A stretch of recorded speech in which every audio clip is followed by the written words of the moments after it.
Good afternoon and welcome to today's hybrid committee hearing on youth services. If anyone would like to testify, please submit testimony to testimony at council.nyc.gov. Once again, that's testimony at council.nyc.gov. We ask everyone to please silence their cell phones at this time. Chair, we're ready to begin.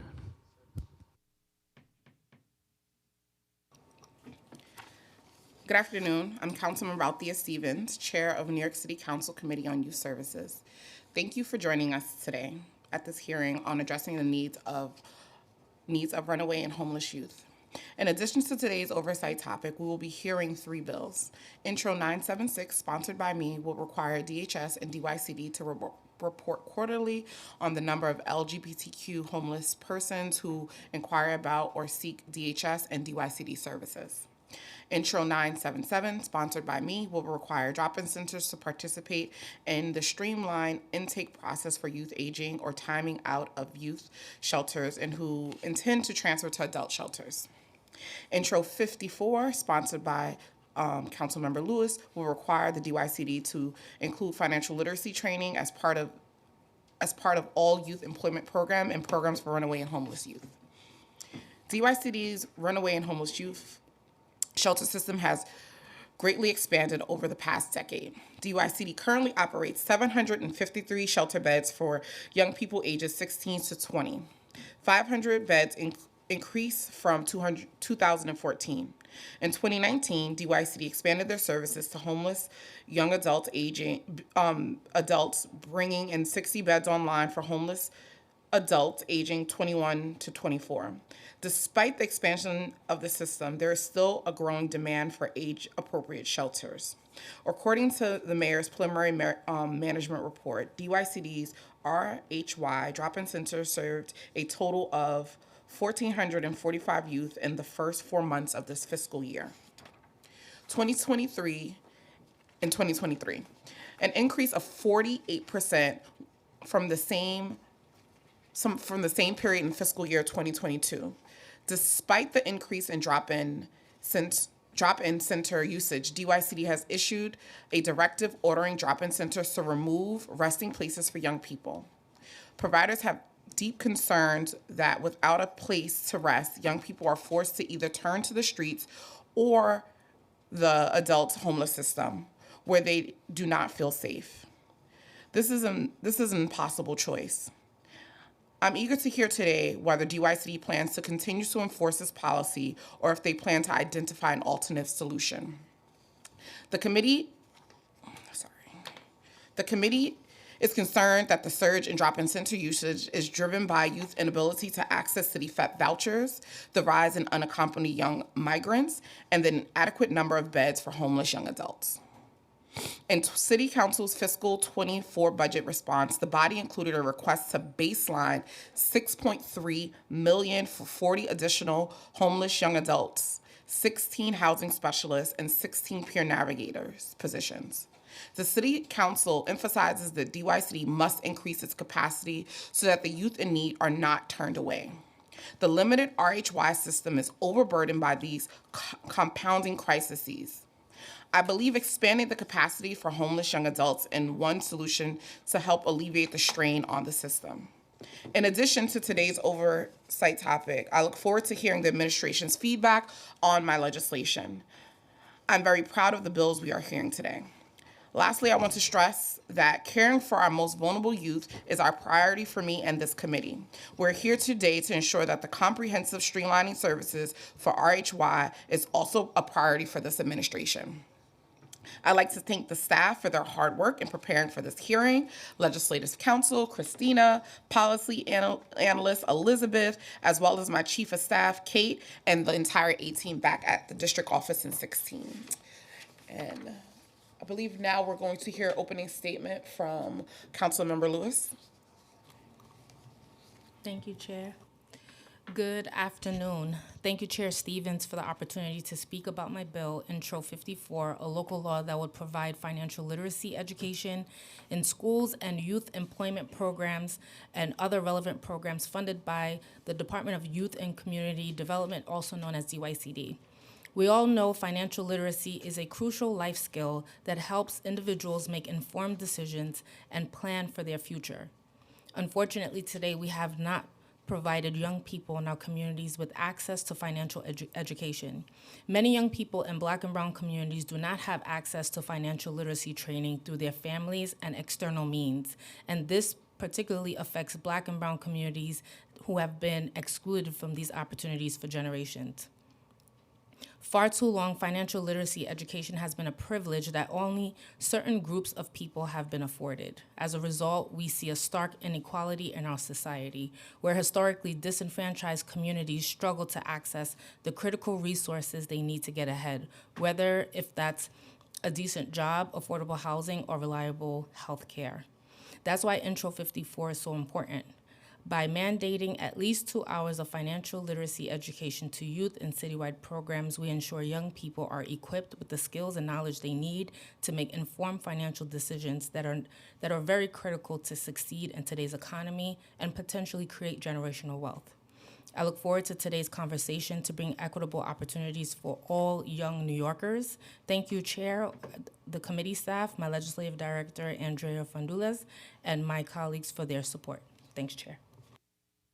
Thank you, Councilmember, but I would like to also acknowledge Councilmember Osei and Councilmember Viles and Councilmember Lewis for being here today. Thank you.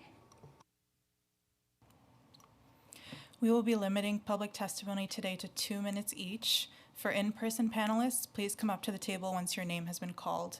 For virtual panelists, once your name is called, a member of our staff will unmute you and the Sergeant at Arms will set the timer and give you the go-ahead to begin. Please wait for the Sergeant to announce that you may begin before delivering your testimony. We're going to start with a panel of youth, followed by the administration. I am now going to call Onyx Walker, Dubnik, Zakana Stevens, and Josh Bravo up to the table to testify.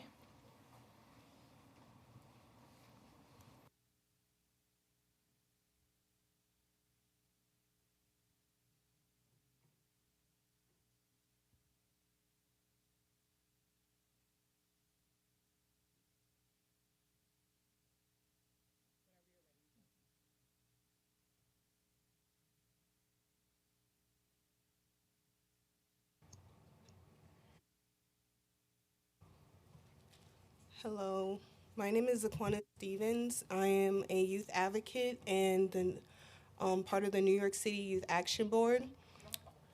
Oh,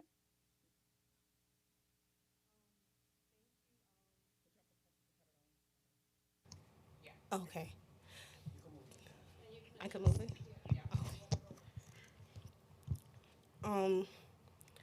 Thank you, Althea Stevens and the Committee on Youth Services for holding this hearing and allowing me to testify.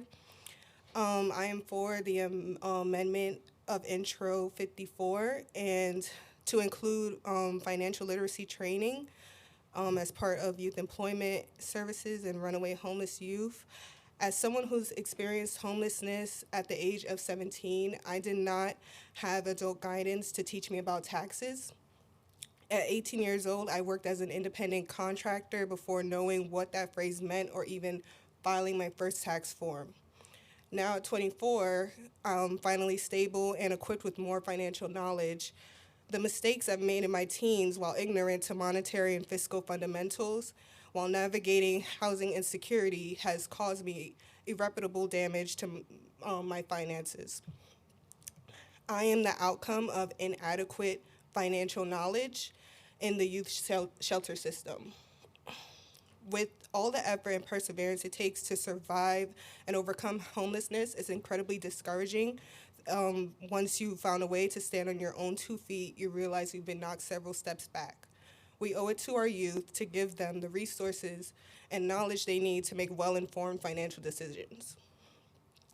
I would also like to speak about the importance of housing navigators in the DYCD drop-in centers. The current housing specialists at drop-in centers are temporarily funded through EHV funding, and it's set to expire in June. For most youth facing homelessness, this will be their first attempt at entering the housing market, and New York City's housing market is infamous for being incredibly difficult to navigate. Just as we should create support and resources For financial literacy, we should create support and resources for youth to have a higher chance of success at securing housing. Available data shows that there's been a 350% increase in exiting homelessness youth exiting homelessness into their own apartments. And since the implementation of housing specialists in this capacity, the data has shown that this is a necessity in our drop-in centers, and it's imperative that they're sustained. Thank you.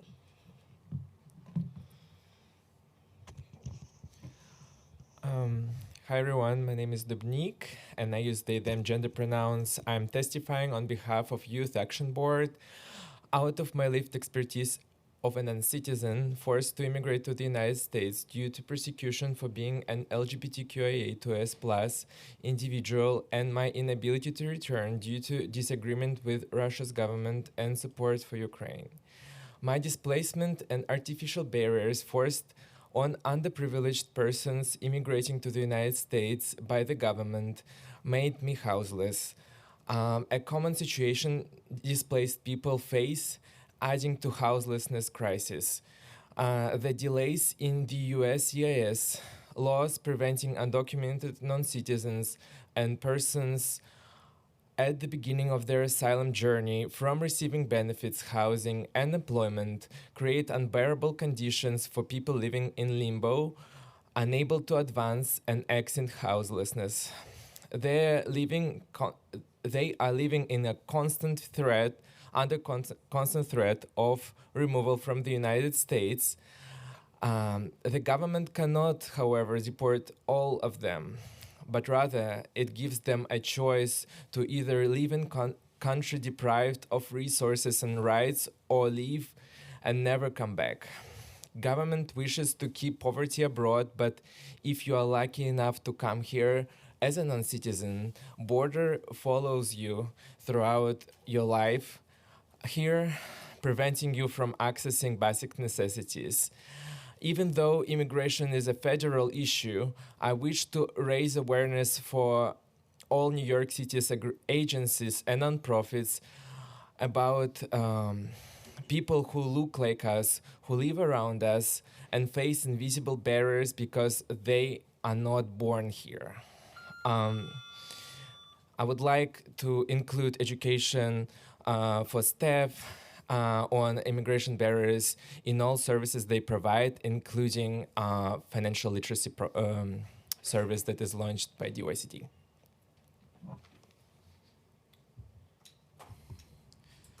I'm Josh. I'm testifying on the behalf of the youth advocate.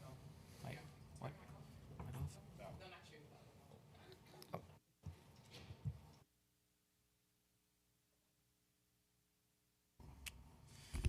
Thank you. I'm Josh. I'm testifying on the behalf of the Youth Advocacy Board. I just got my apartment after 9 months of waiting, being in the Ali Forney Center, the drop-in center. Without that bed at the drop-in, I wouldn't have gotten where I am. I probably would have been dead in the streets. We need more beds for people 21 and over, so youth won't have to sleep at the drop-in center. We need to do better to be better, instead of enforcing these cruel policies that make innocent youth suffer at the hands of the most broken system.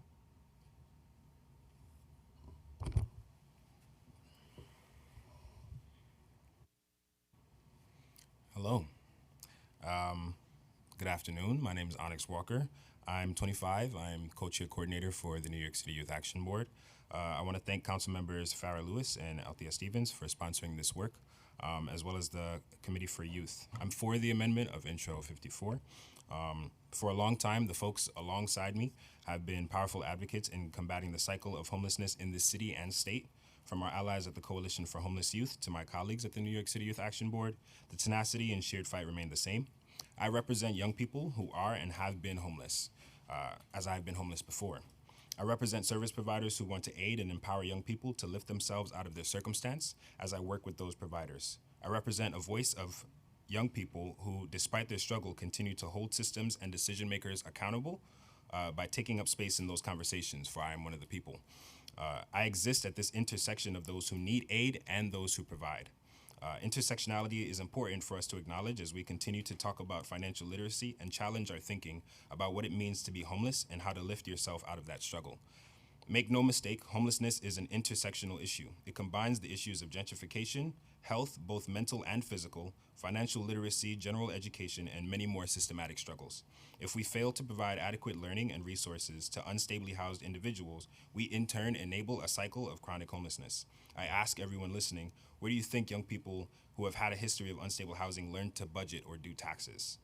How do they acquire the knowledge needed to build credit, which is a necessity for acquiring new housing?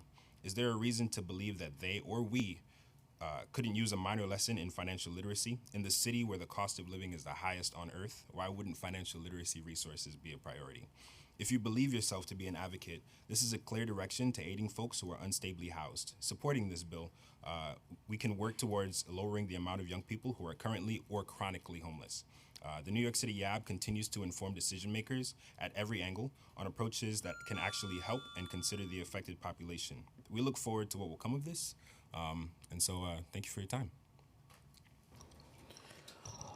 Well, I'd like to say, I'm gonna bust out my eardrums. Okay. Well, thank you guys for all being here. I really appreciate it. One, for sharing your stories and being so open and honest, because sharing is also sometimes traumatizing. So I just want to acknowledge that and say thank you. And, you know, I think that is instrumental that we're teaching literacy, not only in, with homeless runaway youth, but with everyone, right? Because even thinking about in our education system, there is a total lack of that. Young people are not taught how to save. They're not taught how to do taxes. I took Algebra 1. I haven't used Algebra 1 since I left high school. So I would love to figure out when I'm going to use that. So in just thinking about how are we actually teaching young people skills that they're actually going to use and need to be successful adults. So I 100% agree with you guys. Not only should it be taught in those programs, but they should be taught in all youth programming, in schools and after school programs and all of that. That should be part of the education system and just real life skills. So I really appreciate that. I had a question for Dunique. And I just wanted to just kind of ask a question around, like, I know you said that we should be doing more around teaching staff around how to interact with, the young people who are coming here and seeking asylum and things like that. Could you talk about a little bit about what that would look like and ideally how that would work? I think there should be, so in my lived expertise, I mean, I have never been undocumented, I'm fortunate enough, but like I've been in this limbo. Like a lot of people seeking asylum, they start from not being able to work. They're not able to receive benefits up until they get affirmative decision on the case. If they don't get it, they will never be able to get any aid, but at least they will be able to work after half a year after they apply for asylum, right? So I've been in this situation. Undocumented people experience throughout their life, and they have no hope of changing that. At least DACA recipients can receive work permit, but in this situation when you cannot apply for any financial aid like Medicaid, school aid, SNAP assistance, and you also cannot work and you cannot get housing, I've been in a situation like I didn't know the laws, and my caseworkers with brilliant education, they were not aware that I'm not eligible for services. They were trying to enroll me in, so they gave me false hope and went through this long process only to find out I'm ineligible. So there should be robust education for all providers. That's one, to tell the youth, you unfortunately cannot receive those benefits, but there is some alternative specifically for financial education. People who have no social security number, they can still build credit with their tax ID, so there should be education on that. But in all advocacy, I hear there is never interest, never inclusion. It's like colorblind, tone deaf advocacy, saying like we are providing housing for all, but actually you don't. And people just like I understand majority of us citizens, we don't deal with it, and so people don't know about it, don't want to learn about it, and it's just don't provide adequate services and advocacy. Yeah, no, I really appreciate that, and that's a lot of information, and you know, especially with the increase of asylum seekers that are coming into New York City, I think it's one of those things that we do have to talk about, and really start making sure we are providing the correct services. And so, thank you for that. That's really appreciated, because that is one of the things that I think that has been lacking in the system, and it's often said like, oh, we don't have a lot of asylum seekers seeking or popping up in our centers, but that is clearly not true. Yeah. But also, not only asylum seekers, we also have to care about those who are already here, Yeah. right? And they are not eligible for asylum, right? After 1 year you are in this country, your claim most likely will be denied unless you have extra circumstances. So there should be a very much increase on that, like just basic knowledge of immigration law for all staff. Yes, appreciate that. Or have a designated person at all the centers who specializes in that. So, I believe Zaquana? No, I'm sorry, the young man. I'm sorry, Josh. Sorry, I gave you the wrong name. Sorry, Josh. Just really quickly, I know you mentioned the drop-in centers and that saved your life. Can you talk a little bit about what that really looks like? Because as we all know, there has been a mandate that folks can't rest there at the drop-in centers anymore. And I think that that's a crucial and mean policy that we're implementing. So could you talk a little bit about your experience that you had at the drop-in centers and how that actually helped you prepare to get your own place? The difference between a DHS shelter and Ali Forney was that they had more opportunities. It was either that or be in a very unsafe environment. I think without that crucial benefactor in my kind of journey throughout suffering through homelessness, I wouldn't have been here. And the reason why I'm here testifying and being a major part of a youth advocate is because I endured so much trauma from my time being homeless that I had to just speak on the behalf of others so they don't have to suffer in the same ways I have. And so even from your experience, and any of you can also answer, from the experience of like even spending any time in the drop-in centers, could you talk a little bit about like what's the difference between the drop-in centers and like going to a DHS shelter in that process? A DHS shelter is built more on like systemic structures. It's like very institutionalized. The drop-in center is not. It feels safe. It feels like a lot more of what a shelter should be, rather than what the system built for us. I mean, Absolutely. Right now, I work for nonprofit. I will not share what nonprofit, but my job is just to collect data on social services, and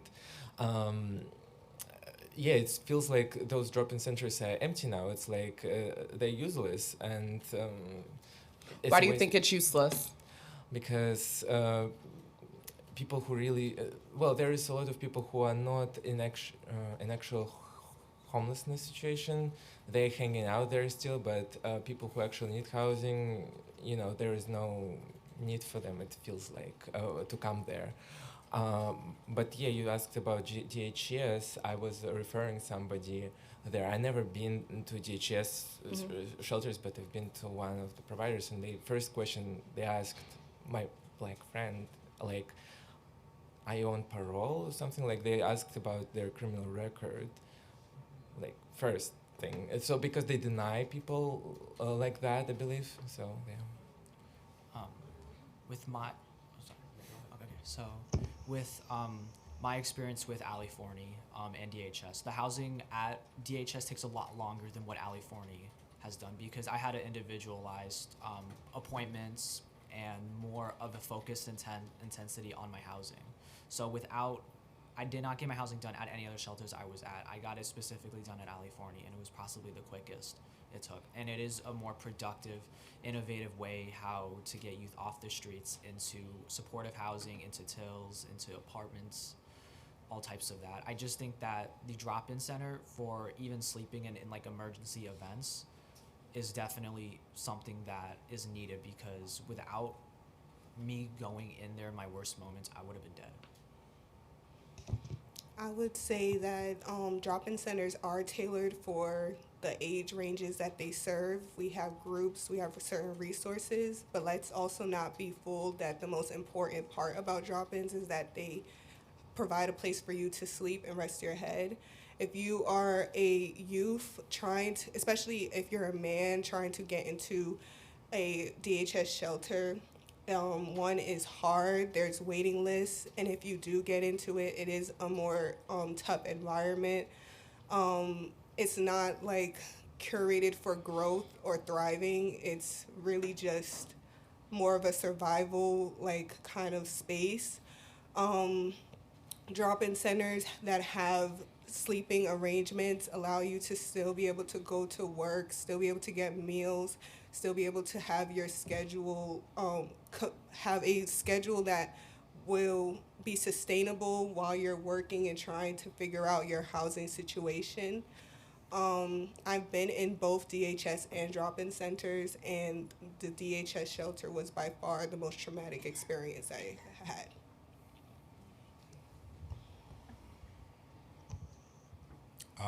Yeah, I mean, so I was street homeless, so I didn't stay in any of those shelters, right? But the work that I do is alongside service providers who do host young people at drop-ins, right? And I think, I mean, forgive me for being blunt, right? I think in the work that we do where we're supposed to be providing service and assisting those who are unstably housed, removing your utility is backwards, right? I think if we're going to continue to do the work of harm reduction, we need to not remove utility and maybe adjust the way that we use the utility, right? I know for myself when I was homeless, I avoided shelters because of what I had heard about them. And knowing what I know about drop-ins, that would have been undoubtedly beneficial for me in my specific situation, right? Literally street homeless, but still had to work. I don't imagine that I would have found the time to be able to sit through intake in a shelter process, especially because I had heard that they were unsafe. And like Zaquana just mentioned, I'm a cis male. Things are different in those shelter systems. And so I think just as we continue to talk about like what that utility looks like, sleeping is a basic human necessity. And it is extremely jarring when you need a full night's sleep and you are woken up after 2 or 3 hours. You will not be able to function for the rest of the day. I've gone through it before, and if that happens in a drop-in center, it's not much different than sleeping on the street. So, I believe my colleagues have questions. Chiose. Thank you, Chair Stevens, and thank you to the four of you for testifying this afternoon. I'm wildly impressed, and I appreciate you taking the time out of your days to share, again, some traumatic experiences that you may or may not have had. Zaquana, I have a question for you, and I know you said you were 24. I'm just a year older than you, and I'm, in awe at some of your leadership here today. I want to hear from your experience what helped you get to the place where you are today, whether it was from a city agency, whether it was from a drop-in center, and how could we work on expanding those things that helped you get out of homelessness and find housing? Yeah, definitely. So I've been in almost all, I've been in a lot of different forms of youth shelters. So I can attest to like a lot of the different forms. I would say that when I was younger, I was mainly in TILs. TILs do serve a purpose, and I do believe that they should have TILs for older youth as well. Can you expand on what TILs? Oh, sorry, transitional living. Okay. Transitional independent living. Those are places where you could stay for up to 2 years, and they were helpful for me during a time where, like at my age, I probably wasn't going to be able to get housing. When I did leave, I went to a DHS shelter and I had a City FEPS voucher. I didn't receive any help from the shelter that I was living in, and I wasn't able to get housing because it was so difficult to find housing through the City FEPS voucher, which is why I'm supportive of the housing specialists. After I left, I was in a rappery housing that I found myself and like was able to tell my case manager to like refer me. That was, it was interesting. It was probably the most successful program that I've been in when it came to securing housing. It did have its hiccups, but I do believe that rappery housing is like the future for securing housing for youth. At the end, I was able to secure housing, and this entire time span took 7 years of Wow. me, going through the shelter system for me to secure housing now. And just as I secured housing, I'm realizing like the financial decisions that I made back when I was homeless, like, was not good decisions. So, yeah. Thank you for sharing that. And Josh, I know you spoke about Ali Forney being a supportive provider, even more supportive than DHS. And I would love to hear from the four of you whether you had Ali Forney help or some other providers. What are some of those other providers that were better than, you know, a city agency that is supposed to be assisting you with the situations that you were in? I can only speak on the behalf of Ali Forney because the majority of the shelters that I did go to were DHS and they were not helpful. They had very much so of an institutionalized structure. There was a lot of more issues with harm reduction. There was a lot of people who were not mentally well and were placed in environments where it was very like uncontrolled and a lot of conflict was happening. So I really can't speak on the behalf of any other shelter, but I can say Ali Forney is in the right directions into where we need to be with the homelessness crisis. I also stayed at Ali Forney, and Oh, my wow. rappery housing was Jericho Project. And to my knowledge, and maybe correct me if I'm wrong, I know that Ali Forney is focused mainly on LGBTQ unsheltered folks. Do you know if they also cater to those that do not identify as LGBTQ? To my knowledge, I don't think so. Yeah, I don't think I so. believe they do, but I think that that's the basis of what they do, but they don't turn away any people. And at some of the city shelters, were there any specific, and I think I know the answer to this question anyways, but were there any specific services for those that identified as LGBTQ? Not to my knowledge. Okay. You asked about what services are catered specifically? Well, from DHS, no. No.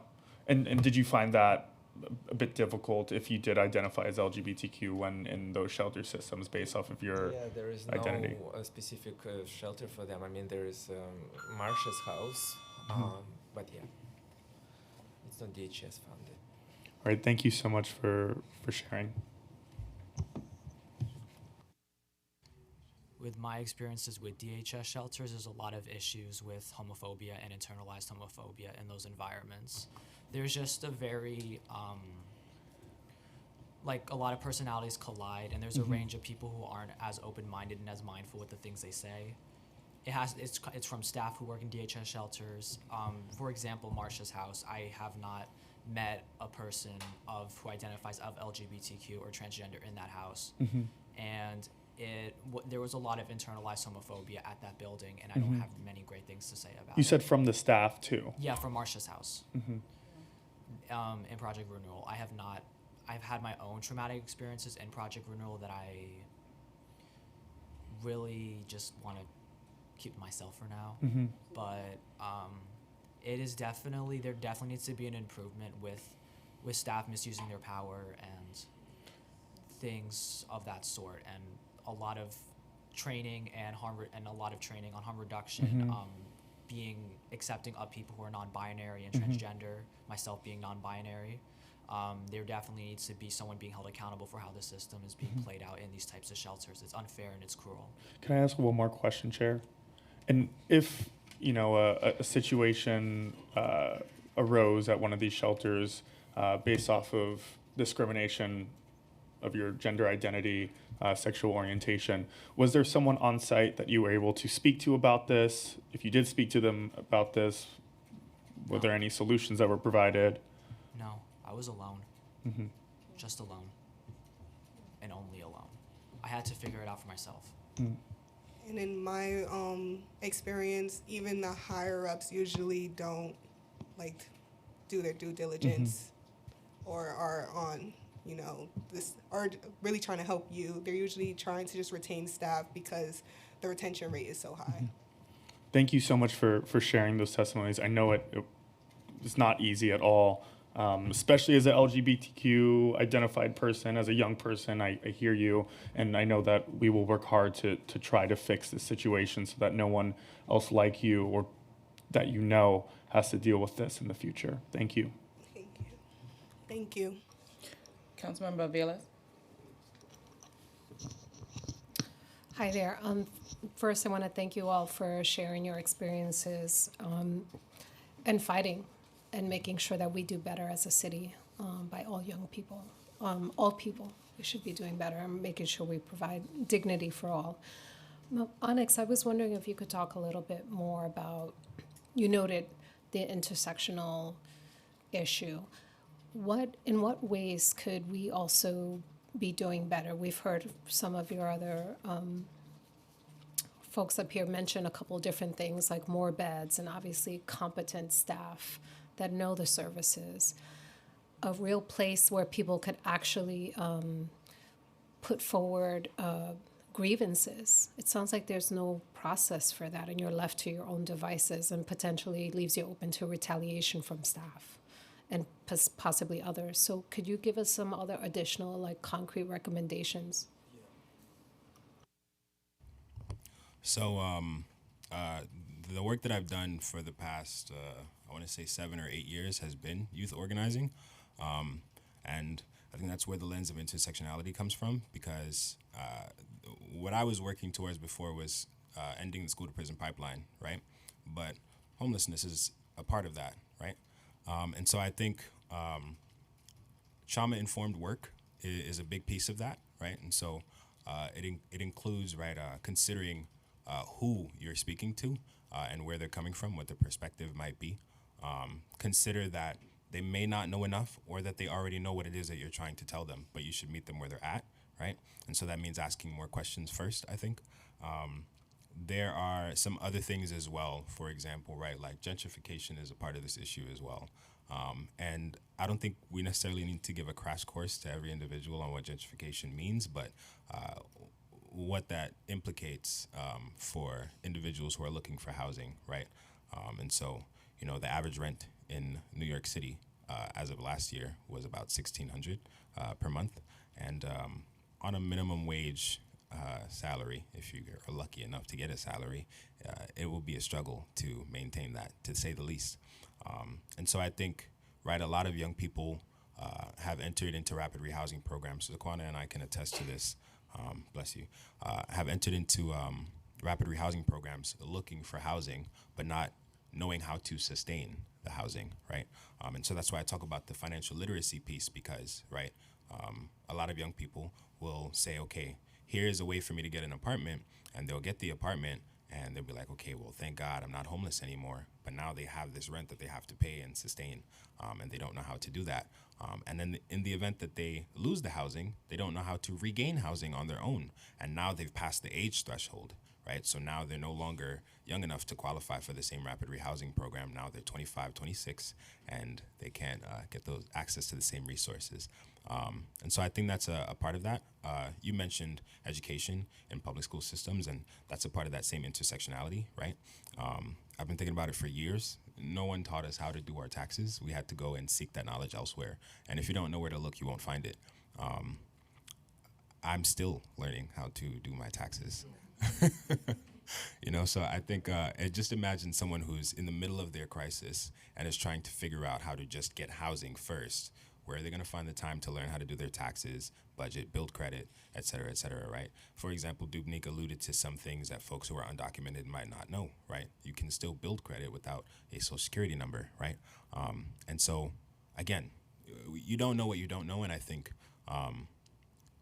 assuming that it's a one-tiered thing is a mistake that I think a lot of people make, because, again, homelessness is a combination of many different things.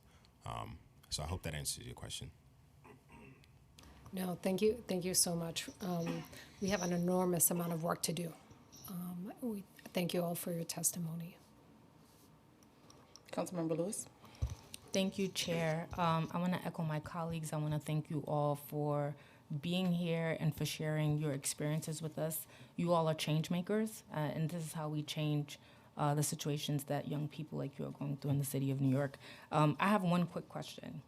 DYCD states that they provide financial literacy training at drop-off centers. I want to ask you all, have you been able to receive services when it comes to financial literacy, a financial coach, or anyone to show you or help you navigate through any financial related matters that you've had?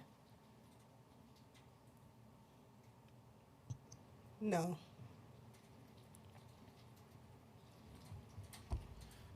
Nope.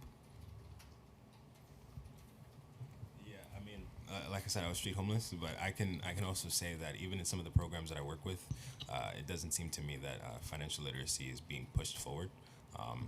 It could happen, like once in a blue moon, right? But to my knowledge, it doesn't happen often enough if it is happening. You know what? They might have a budget course or something, like a group or something like that. But you haven't experienced it. Yeah, no. And you all are from different parts of the city, right? So there's obviously a disparity there. Thank you for being honest about that. Thank you, Chair, for the opportunity. If there's no more questions, thank you guys for coming in and testifying today. We really appreciate it, and thank you for your courage and openness. Thank you. Thank you.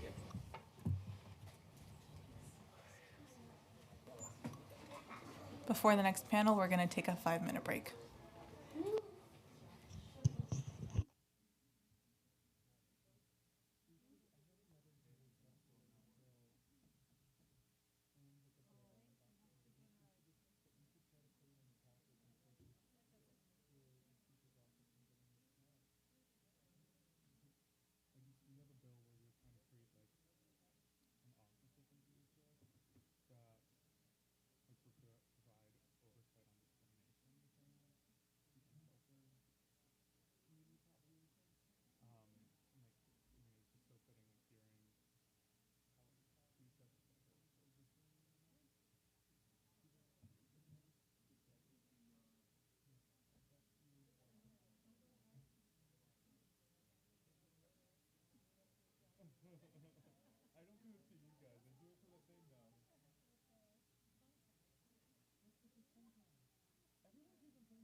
We will now hear testimony from the administration. Before we begin, I'll administer the affirmation. Panelists, please raise your right hand. Do you affirm to tell the truth, the whole truth, and nothing but the truth before this committee and to respond honestly to council member questions? Thank you. You may begin when ready.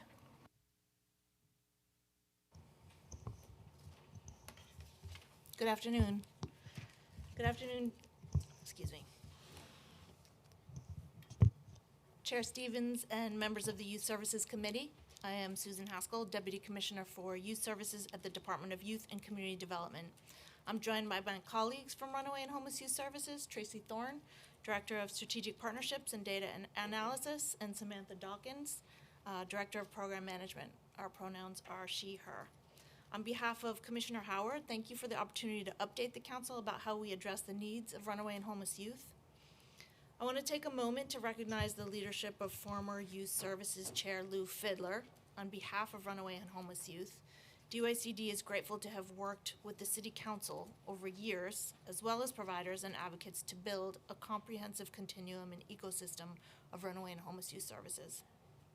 To name a few of our major accomplishments, in recent years, we more than tripled the number of residential beds, increased the age for residential services to 24, lengthened the maximum stay, and opened new drop-in centers.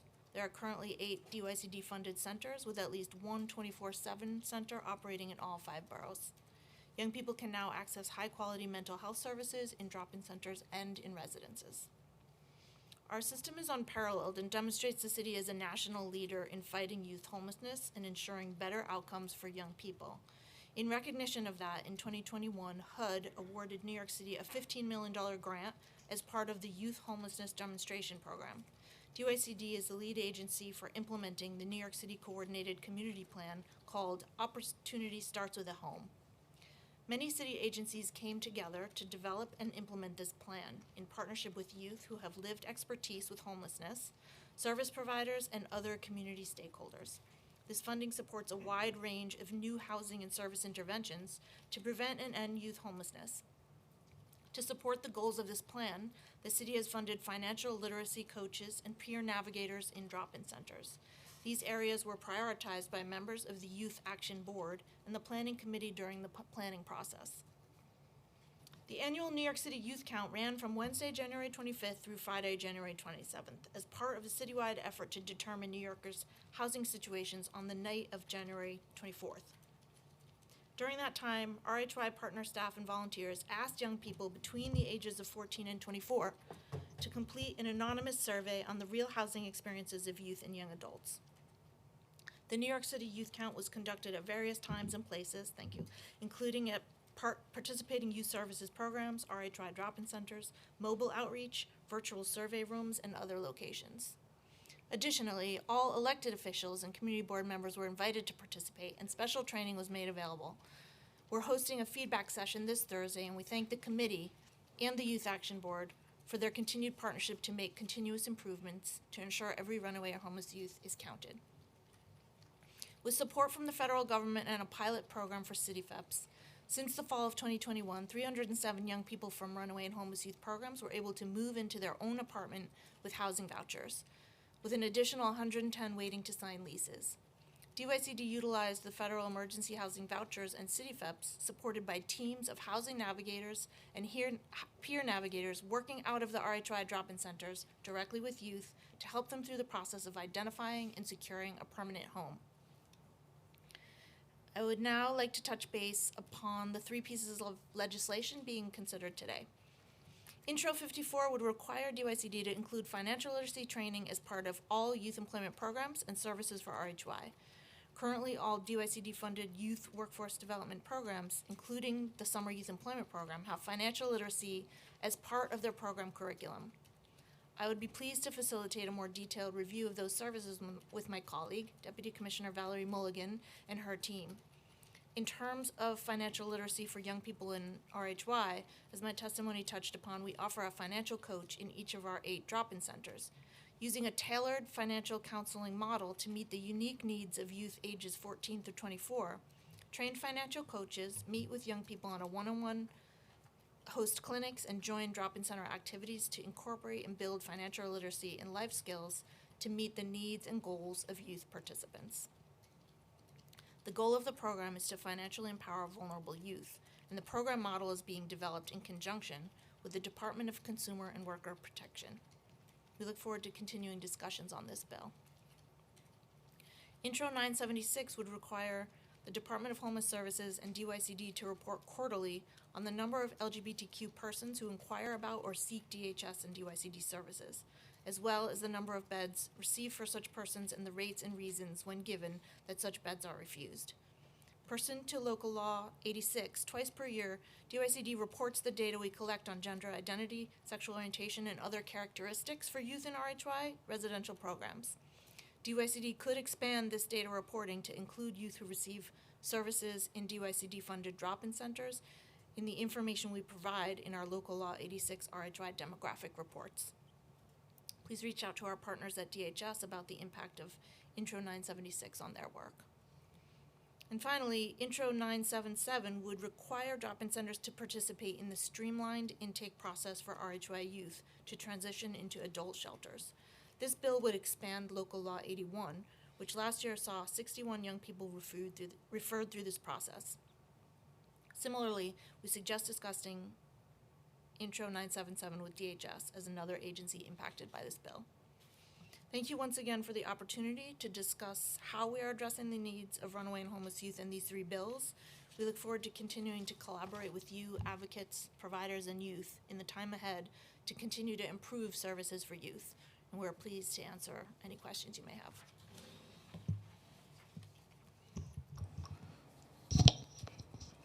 Thank you. I'm gonna go down, put that in my ear. So I'm just gonna jump right into questions. Throughout the city homeless youth continuum of care, there are 60 beds dedicated to youth ages 21 to 24, also referred to as homeless young adults. Providers have long maintained that this limited supply is insufficient to address the growing needs. In its FY24 budget response, the City Council has called to bring 40 additional beds online for youth 21 to 24. Does DYCD believe that those additional beds are needed to provide shelter to homeless young adults? I think for decades, runaway and homeless youth residential programs were just for ages under 21. And when the state law changed to allow for 21 to 24, DYCD was very excited. And we made good use of the funding advocated for by City Council and Unity Project and some other advocates and stakeholders to bring 60 beds online. And we would be excited about bringing on additional beds if funding became available. In FY 2023, what is the utilization rate of crisis services program from homeless young adults? From July to March this fiscal year so far, the utilization for HYA crisis is 94%. In FY 2023, how many homeless young adults have been turned away at a crisis service program because there was no available beds? Many young people do present at a crisis program, but often drop-in center is the entry point for young people to get connected to services, including to housing. And all young people who present at a DYCD-funded program will get a referral to housing, ideally in a DYCD-funded residence. But do you have numbers in those crisis services, how many were turned away? Is that not tracked? I don't have information on how many youth in that age group were offered a DYCD-funded program versus another housing option. Can you get that back to us, or is that not collected at all? We could work in coordination with our providers to understand more information. I can look into that. Oh, thank you. In FY23, what is the utilization rate for transitional independent living facilities, TILs, for homeless young adults? The TIL programs this fiscal year so far are at 99% utilization. I'm sorry, could you say that again? Yeah, the TIL programs this fiscal year so far are at 99% utilization. 99%. In FY23, how many homeless young adults have been turned away from TILs because there was not an available bed? Similar to my previous answer, young people would present typically at a RHY drop-in center, maybe at a crisis services program, and get a referral. All young people who present for shelter will have a referral to shelter. After DYCD cut ties with the provider, there was 45 beds online for homeless young adults. With the 15 remaining beds scheduled to come back online this month, how has DYCD been able to bring the 15 remaining beds back online? Well, I mean, I'll say to start, continuity of services was our number one priority when we understood that the city was no longer going to be able to contract with that provider. And in partnership with New York State, we worked with Rising Ground, one of our providers. A site was secured for HYA, and we've been working through the rigorous safety requirements for licensing of an RHY TIL program. That process is virtually complete. And I think I'll turn to my colleague Sam to see an update on the timeline for those 15 beds.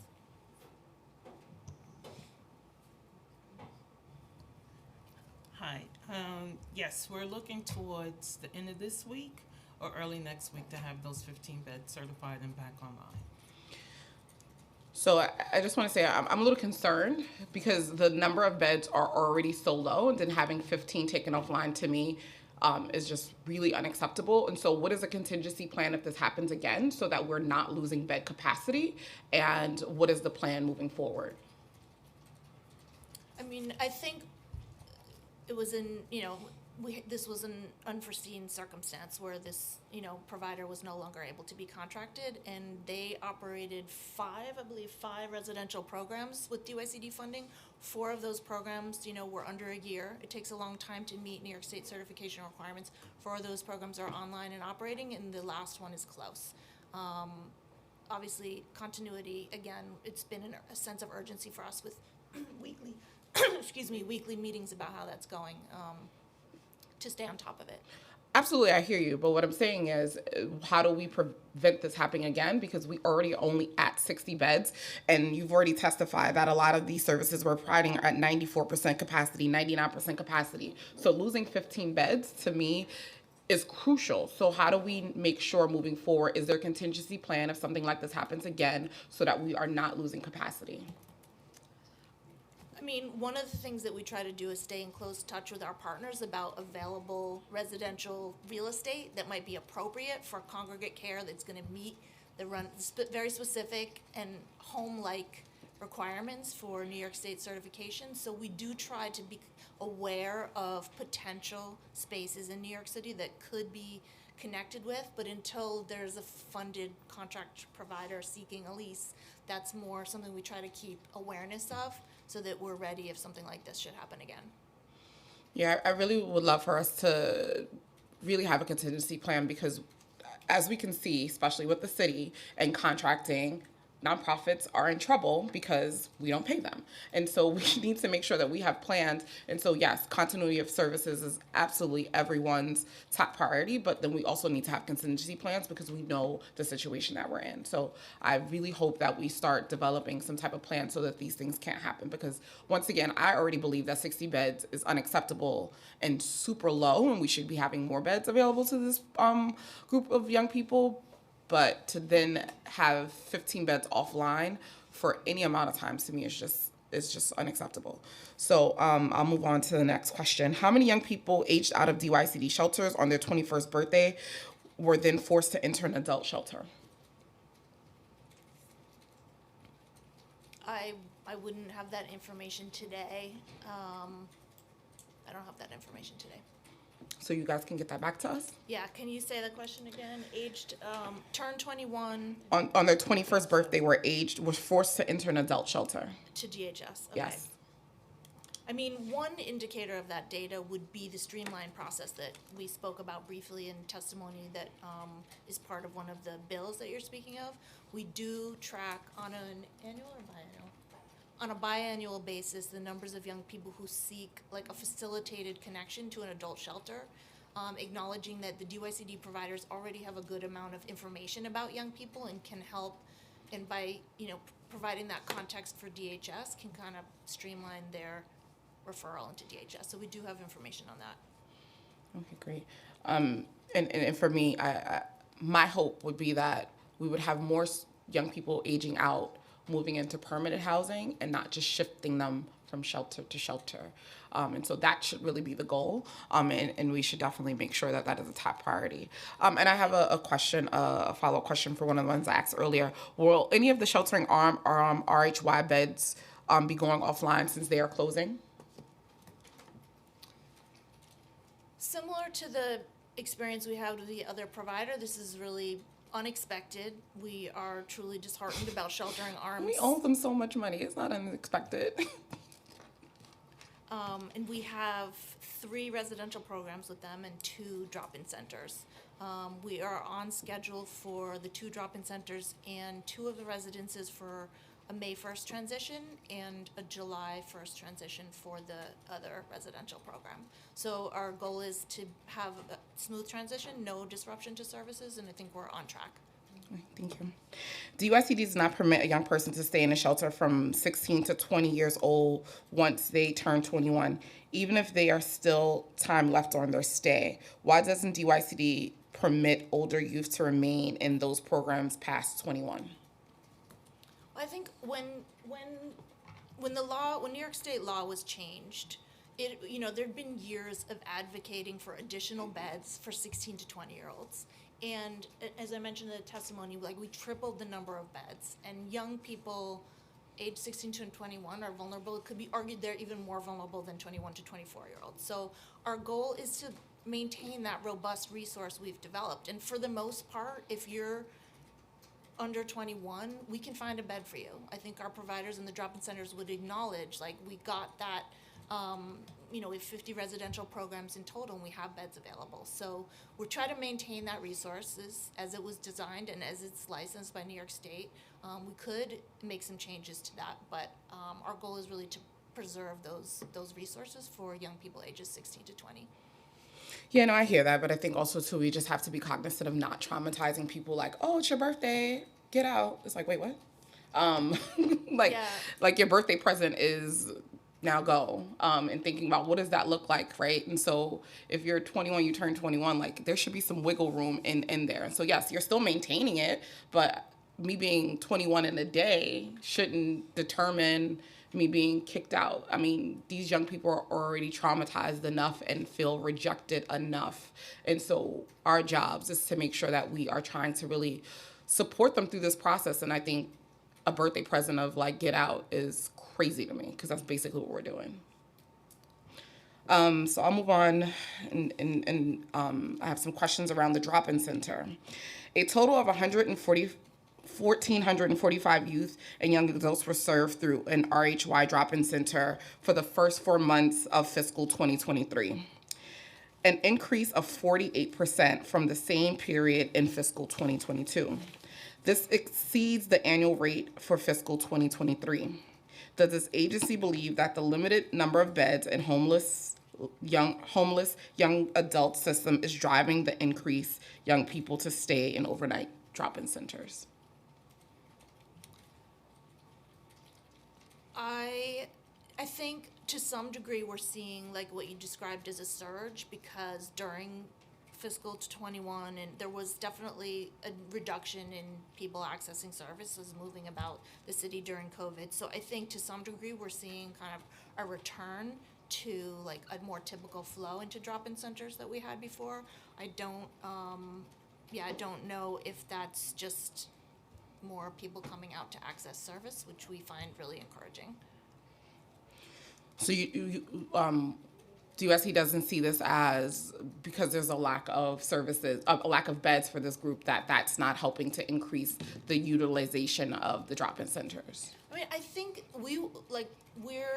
our goal, drop-in centers provide a fundamental service, as in many ways. What's going on at the drop-in centers, we've launched financial literacy services. We've got housing and peer navigators. To your point, long-term stable housing is the ultimate goal. We also have mental health hub services there. You can get education employment support. So we want to drive young people to the drop-in centers. We've developed an internal marketing campaign. We're working with some external partners to get marketing.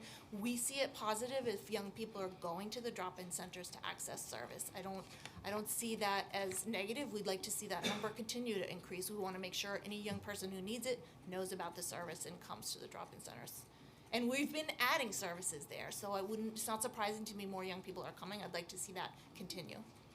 Yeah, but I think those services should be there anyway. And so, like, you know how I get very uncomfortable when we're like start to pat ourselves on our backs for doing our job. So that's our job, right? We should be increasing services. Those things should have been available already. But I don't want us to like not acknowledge that it is a low number of 60 beds, and we have a lot of young people coming in to get those services, but also because they don't have other places to go. So I think that there's also a balance there as well. I'll go on to my next question. On January 13th, DYCD issued a directive to drop-in centers that said, effective immediately, providers are required to discontinue the practice of allowing youth and young adults to sleep overnight. The agency has said that this ensures that centers are not compliant with the state law and not operating as unlicensed shelters. However, unlike DYCD-funded shelters, which are regulated by the State Office of Children and Family Service, drop-in centers do not fall under the state oversight. Can you please explain what prompted DYCD to give this directive? I think the two major reasons. The first reason is the 24-hour drop-in centers were always meant as a place where young people could go 24 hours a day to come get some of the services that we described. One of the most important services is getting a referral to shelter and housing. They can also get a shower, food, clothing.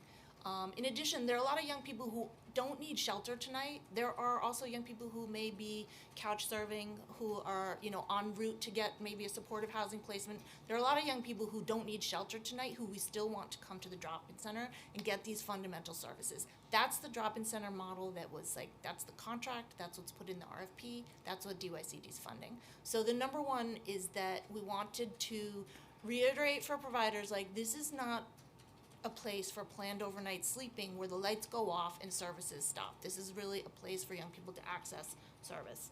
But the second thing is a safety concern. I think the practices had evolved at drop-in centers to really raise a flag of concern. They are not a place for 20 young people to be sleeping on a cot on the floor overnight. We have a service for that. DYCD values sleep, rest, home-like environment where young people can be safe, connected with peers, caring adults. That's the crisis services model. That's the transitional independent living program model. Young people need a safe place to sleep. We absolutely agree. We have grown that service, and we want to encourage young people who need a safe place to sleep to access it.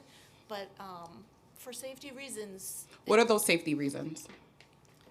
Those spaces are not designed, again, for 20 people to be sleeping on the floor of the drop-in So is subways a safe space for them to sleep? Emergency rooms, train stations?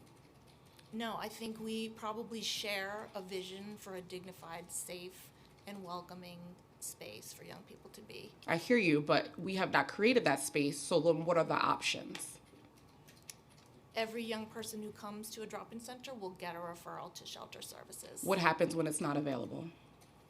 Well, every young person will get a referral, ideally in a That's not what's DYCD-funded happening. Yeah. So I like to live in the reality, because in reality, we know that's not always happening, especially with the 60 beds. And if they had places to put them, they would give them the referrals. None of the providers want to have them sleep there, but that is the situation that we're in. And I've had this conversation multiple times where I said, clearly there's a glitch in the system that instead of fixing what's the real issue, which is young people don't have a place to go, they are sleeping in these centers. And so you're saying because of safety concerns, they can't stay there. So what are the other options? Because if they can't get a referral at 2 a.m, what is the option? Well, in that circumstance you just described, that's what we want. The vision is for the drop-in centers to be open 24/7. At 2 o'clock in the morning, you come in. So what am I doing if I can't rest? What am I doing? Resting in a drop-in center is fine. We've been talking about planned. And so what does that look sleeping. like? If a young person comes to the drop-in center at 2 o'clock in the morning, they should be greeted, have their immediate needs addressed. Do you need something to eat? Are you comfortable in your clothing? Do you need a restroom? Here's a comfortable place to sit Yes, down I'm and talk. exhausted. I would like to sleep. I'm tired. Why is that not an option? If a young person in that scenario is waiting for a referral, and let's say a young person 19 years old, DYCD has a funded bed available to them, they should sit down and rest. Absolutely. DYCD has never said to So you want them to sit in a chair and rest? I'm asking these questions because this is a really pressing issue.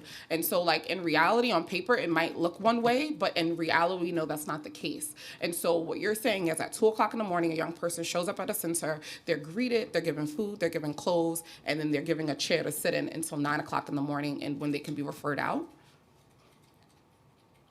A young person who doesn't have a safe place to sleep deserves a referral to a safe place to sleep. Absolutely. Yeah.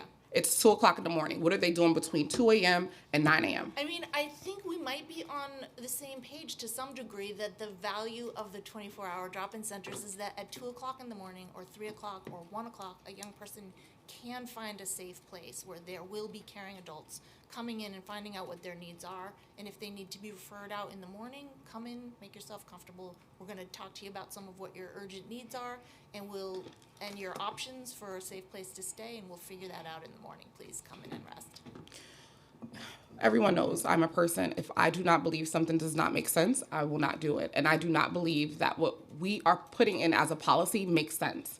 It just does not. And I'm uncomfortable and I'm angry, and it really pisses me off that a young person who's probably tired and feel unwanted and feel unloved is then being like, well, you can wait till 9 o'clock in the morning for referral so you can be referred out and hopefully get a bed. Like, because the other piece is the hope. We have 60 beds, and we know we had 15 offline for the last couple of weeks, and so we're at 45 beds. And so there's a glitch in the matrix here, and it's really, and I'm so passionate about it because it's breaking my heart, because it's unacceptable, and it's an unacceptable policy. So what communication has DYCD had with OCFS about overnight stays in drop-in center?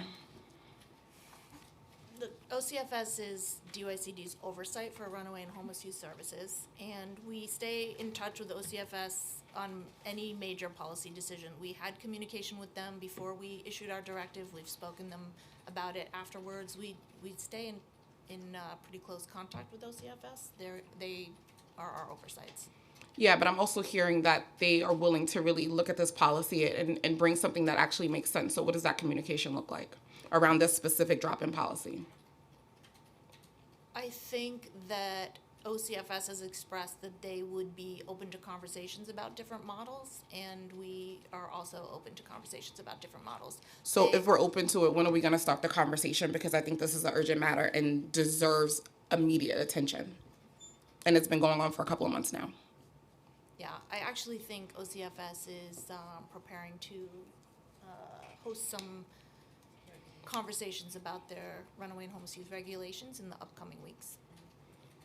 Can you please get back to me with a date? Because like I said, I believe this is a very urgent matter. At the March budget hearing, DYCD testified that they would not be issuing a new 24-hour drop-in policy, but providers reported that DYCD told them that they would not be getting a new policy this month. Will you be issuing a new policy to address the call from providers to reverse this policy?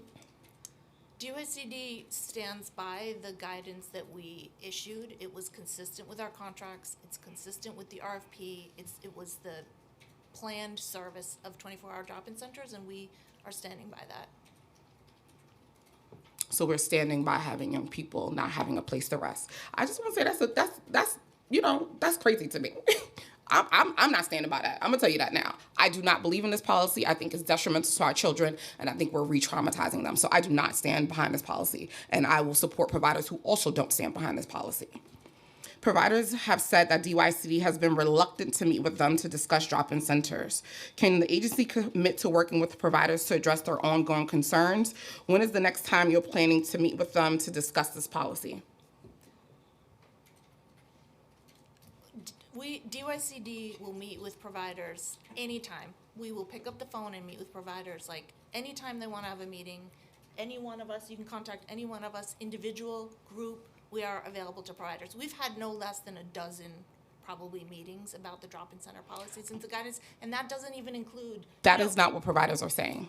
I don't know how that's being counted, but I am telling you that we have a monthly RHY provider meeting every month. We have had individual conversations with providers. We go out on site visits. We've had conversations. We've met with advocates. We valued the feedback that we got from the Youth Action Board. We met with Dubnik. I think Onyx was there again, and they had helpful perspectives. We have been meeting about this very regularly since it happened, and we're prepared to meet at any time. I just want to say I think that there's a disconnect because maybe they don't feel supported or something, but what I am hearing from providers is that they had one meeting and they have not had another meeting regarding this policy specifically. And I will say this, you guys are always available, right? We all know that. They can call you at any time and pick up the phone. However, with the policy that or directive that was given to them, I do believe that we should be giving them more support around what that looks like, meeting with them regularly specifically about this. So yes, you probably are having your regular meetings and those things. However, it is instrumental that you're giving them more direction around this, and they don't feel supported because they have said specifically they have not met around this policy except once. And that is unacceptable because this happened back in January and we're now in April. Chair Stevens, like, we want our providers to feel supported and that they have access to all the information they need. We are happy to set up another meeting with the drop-in centers. It's not our intent to be unavailable or uncommunicative to them. They are our partners and we meet with them regularly. I hear you, but what I'm saying is there's a disconnect. I hear you. Like, We will it's a take that disconnect. back. Yes, Thank you. it's a disconnect. I'm going to ask a couple more questions and then I'll turn it over to my colleagues. So Local Law 7170 of 2021 says that youth who have spent time in runaway and homeless youth services shelter funded by DYCD are eligible for City FEP's rental assistance vouchers. Yet the law department has issued an advisement contradicting this interpretation. Was it DYCD understanding that when Local Law 170 went into effect that it would give youth access to city vouchers without going into DHS shelters? If so, can you clarify the law department's misunderstanding of the law?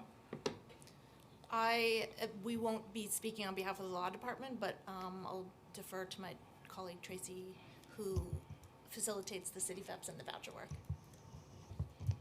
Hi, good afternoon, everyone. I just want to start out by saying how grateful we were to have access to City FEPs for the Runaway Homeless Youth Services portfolio, and we including the emergency housing vouchers and the City FEPs. We've really worked hard to make sure as many young people are housed as possible.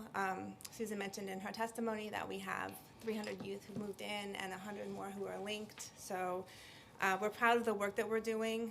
We're proud of the housing navigators who are doing the work.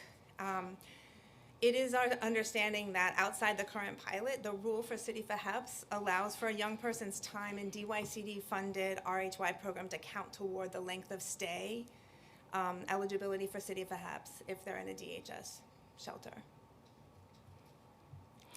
At March budget hearing, DYCD said that they were advocating for RHY to gain access to City FEPs vouchers outside of the current pilot program. Is there any update on this efforts?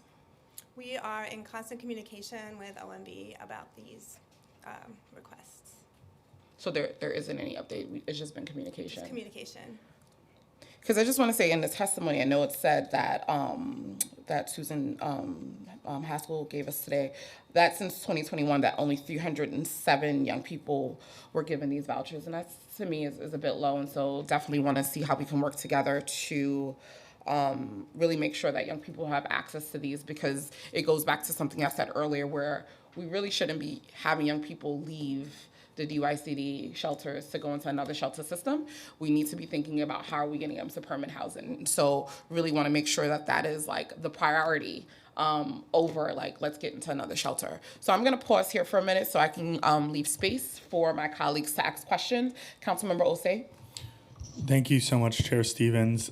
The first question I wanted to ask is, can you walk me through the logic behind some of that policy in terms of why young people aren't able to sleep, or if they're unable to sleep overnight at some of these drop-in centers?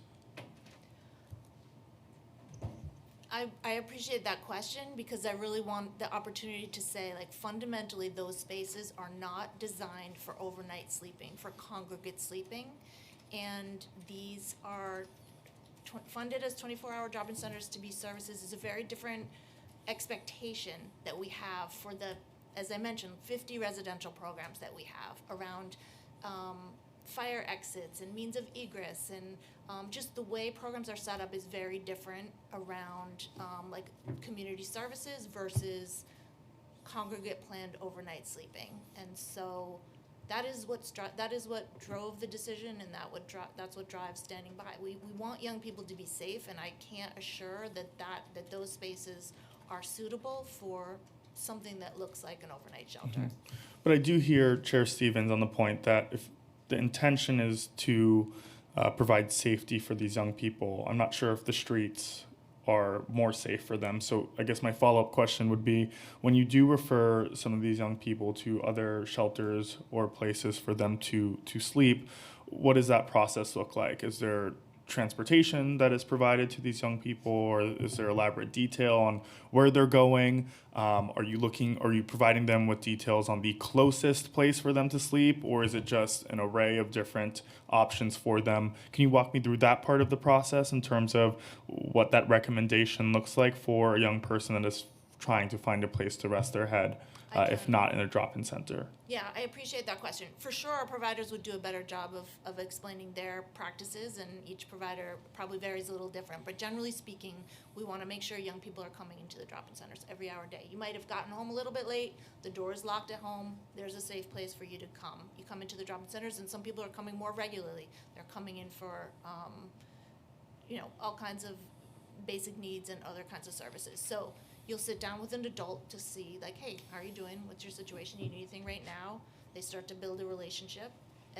Do you have a safe place to stay? I don't have a safe place to stay. The provider can look into the DYCD system and see everywhere there's available beds. There's contact information in the system, and they can see kind of like locate. They know, which one is close, which one is far. Specialized services might be like a mother-child, a mother coming in with children. That would be a specialist kind of bed.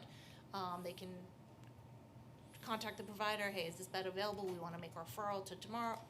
Somebody coming in tomorrow. If it's the middle of the night, the young person can stay and be comfortable until the morning comes. They can provide the young person with a Metro card, or sometimes they offer their own transportation to go to a DYCD funded residence. And if a DYCD funded residence isn't available, young people will get a referral no matter what, and sometimes that will be to the adult shelter system. So thank you for that response. And I hear that there are some complications in terms of, or at least a bit of reasoning in terms of why folks aren't unable to sleep overnight at some of these drop-in centers. Because this is such an urgent situation that an individual is in, where they have to, they need a place to rest their head. Is there any leeway in opening, some emergency cots or places for people to sleep at drop-in centers? I'm hearing like a bunch of I can't, but is there any solution that we could work on together in moving past maybe some of the complications that I guess yields to the reasoning and why folks can't sleep at these drop-in centers? I think to answer that question, I want to be clear, like some of the scenarios that the examples you gave is a young person coming in the middle of the night. We absolutely want that young person to come in and be made comfortable. Again, like we're not asking providers to wake anybody up. We just are saying that is not a space for like congregate planned overnight sleeping. And so this, impromptu person comes in the middle of the night and needs a safe place to be throughout the night. Absolutely. The drop-in center is a safe place for them to be until they figure out what their plan is the next day. And the last question, I guess, relates to what we heard in some of the testimonies that we heard in regards to treatment of LGBTQ homeless youth. What does the training look like for some of those DYCD employees or caseworkers that are at these drop-in centers, at some of these shelters, when it comes to cultural awareness of someone's identity or sexual orientation? I really appreciate that question. I also appreciated the testimony of young people today. I feel like some of the reasons our drop-in centers have been able to grow and expand their services is they were widely acknowledged as safe places for LGBTQI youth. They got additional funding acknowledging that from Unity Project to help expand some of the services and leading into providing better social emotional support and the other range of services. I also think that our residences are acknowledged as safe places for LGBTQI youth. I know that I think drawing a blank on the names, but at least two of the young people who spoke earlier were speaking of DYCD funded residences through Ali Forney, but I really stand by all our providers as having like strong staff training, representation, and really experience building a safe culture for young people. And does DYCD, sorry, Chair, does DYCD offer, like, to those that are coming into drop-in centers or any other DYCD spaces, is there any surveying or oversight that is happening in regards to potential discrimination that a young person or young unsheltered person may be facing? Is there information at some of these sites where folks are able to speak up about, how they're being treated at some of these centers? Is there a space for people to critique, for lack of a better word, how employees are treating those that are dealing with homelessness? Absolutely. I think that's an important component of the program. Every site has posters like, hey, how are you doing? Do you want to give us questions, comments, or concerns? Do you want to reach out? They can call DYCD's hotline, Community Connect. They can also call 311 and get referred. We deliver a report, is it twice annually? Twice annually about calls and referrals. It's mostly the calls that come in are for wanting to know more about our services, but we occasionally get complaints and we're happy to deal with those directly. I feel like having a mechanism is what helps maintain a safe and comfortable environment. Thank you. Thank you, Chair. Councilmember Vilas. Thank you, Chair. Thank you for being here. I'd like to go back to the drop-in center situation. I'd like to know, did DYCD receive any calls from providers around their discomfort with, it seems that what their spaces were designed to do versus what the needs are that they were serving young people in real time? Because you noted there's a design problem here. They're not designed to be overnight shelters, and that was part of the reason why you instituted this directive. So I wanted to know, did providers come to you and say this is a growing problem in our spaces? A growing problem of young people needing a safe place to stay overnight? I don't know. I don't recall those conversations. I know certainly since we issued the guidance, we had some conversations with providers about the challenges of like changing expectations. Young people, if you have an expectation, this is going to be my planned overnight place to sleep for the next 3 days. That was something providers expressed challenges about, like how we're moving back toward the plan for 24-hour drop-in centers. And I want to say, like, one of the things that was raised about 24-hour drop-in centers came directly from young people, which was the door's not open at 1 o'clock in the morning because there's planned overnight sleeping, the door's closed, the light's out. If I didn't get in to get my space is no longer available.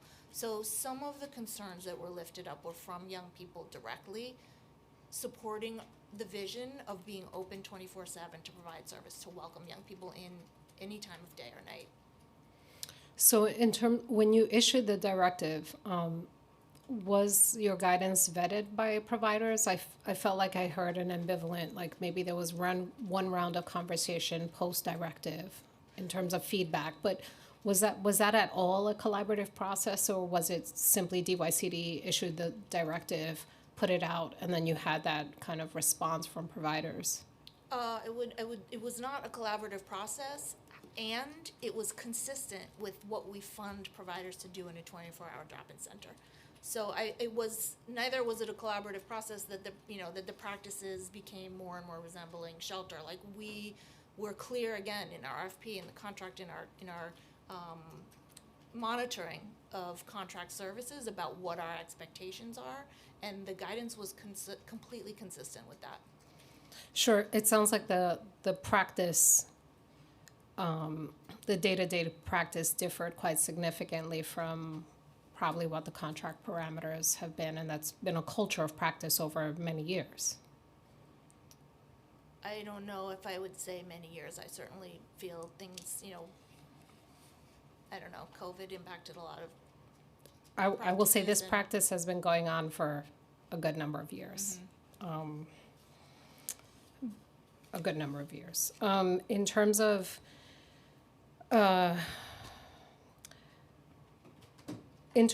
City FEPS vouchers program, what's the expected needed capacity for that? You mentioned serving 300, but what is the expected capacity to be able to fully serve the need?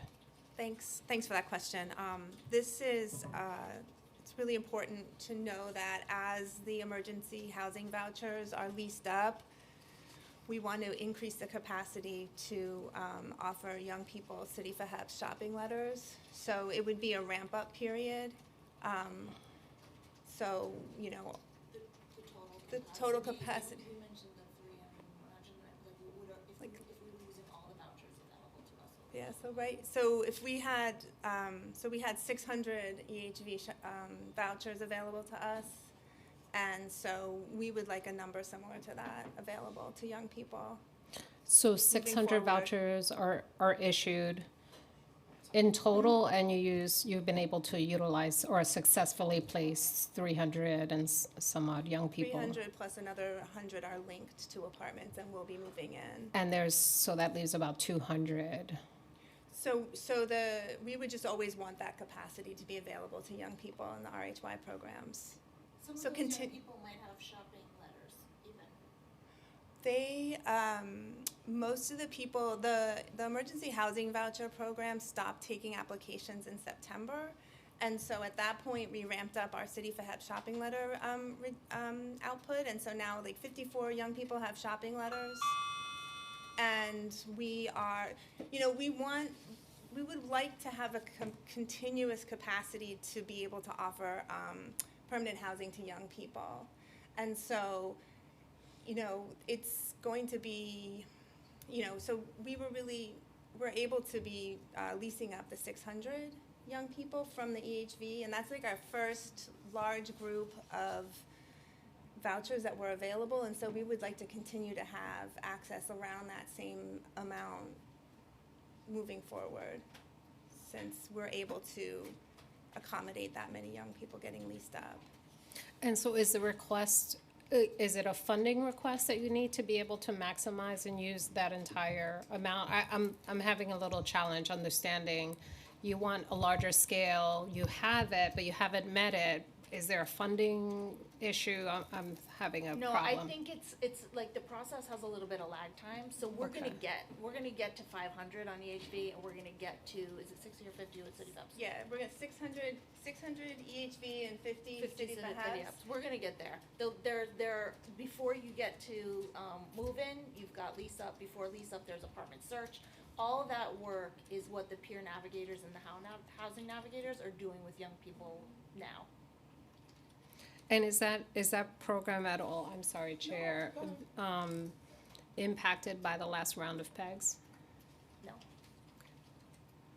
And then lastly, going back to the other issue, can you tell me what percentage of referrals are young people being referred into the adult system when they don't have an appropriate space in a youth facility?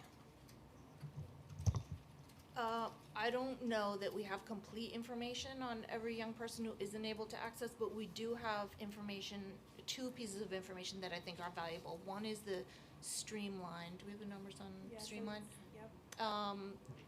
Is young people who are in DYCD funded programs who have a facilitated connection to DHS whereby they can bypass intake.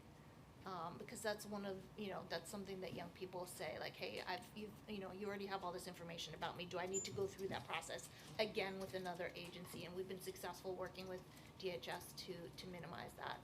And then we also have a shelter access report that we provide to City Council that's also posted on our website about when young people at a drop-in center, for example, are not able to access a DYCD-funded bed for capacity reasons. Right. I haven't seen that report, but do you have a sense of that trend?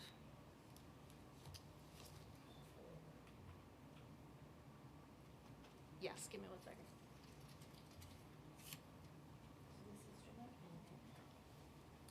"61 young people in 2022 took advantage of the streamlined process to DHS, which is typically representative of young people who are aging out of a DYCD-funded program."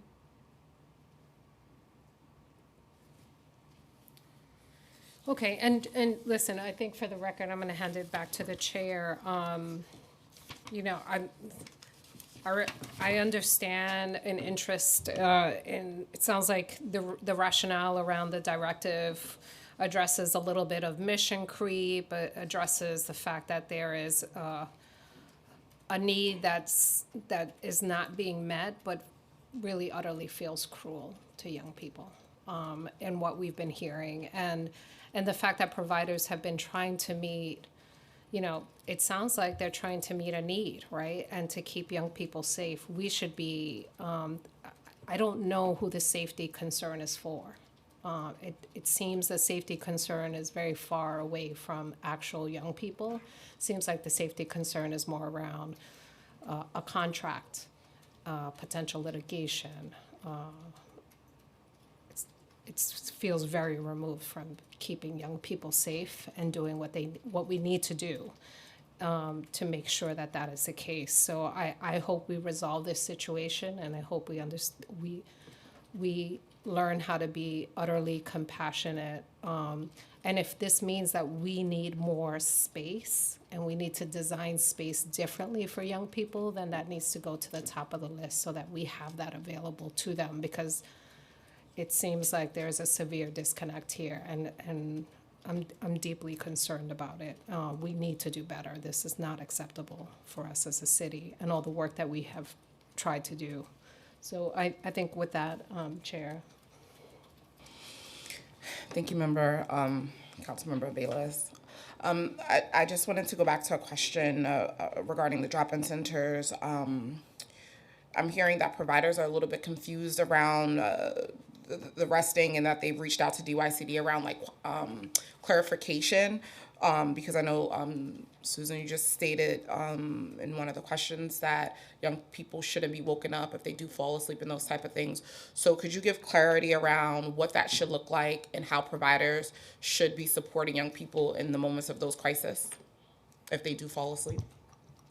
Yeah, I think one of the things we've been speaking about is sort of an FAQ, just to taking into consideration some of the conversations that we have had and the questions we have got that we're trying to answer in real time, but to have something more documented to get to some of those questions about, like, for example, if a young person comes in the middle of the night and there's like impromptu, they're falling asleep, there's not a referral until the morning, and how that is, differentiated from planned overnight sleeping in a congregate way. So we are working on an FAQ. So that guidance haven't been given to the providers as of yet. Do you know when that will be available for them? No, we can put something together for them soon, but I would say that we've been speaking pretty regularly to providers to answer some of those questions. Do you want me to wake young people up? No, that kind of thing. Yeah, because just so we're clear, I've had providers reaching out to me right now saying that they do not have clarity on what that looks like, which is why I was saying, could you give that clarity now? But please get that to them as soon as possible, because once again, there's a clear disconnect between what DYCD is communicating and what the providers are understanding. And so I think that what that clarity looks like is going to be really important. So you might have had those conversations, but they might not understand the guidance. So I think that is going to be really important. Just another question you had brought up earlier around the youth count. And I did join you guys out there during the youth count, and some of my colleagues participated. And that's the type of thing I love to see, when everyone is really getting involved and being part of this work with young people. When can we expect the results of the youth count?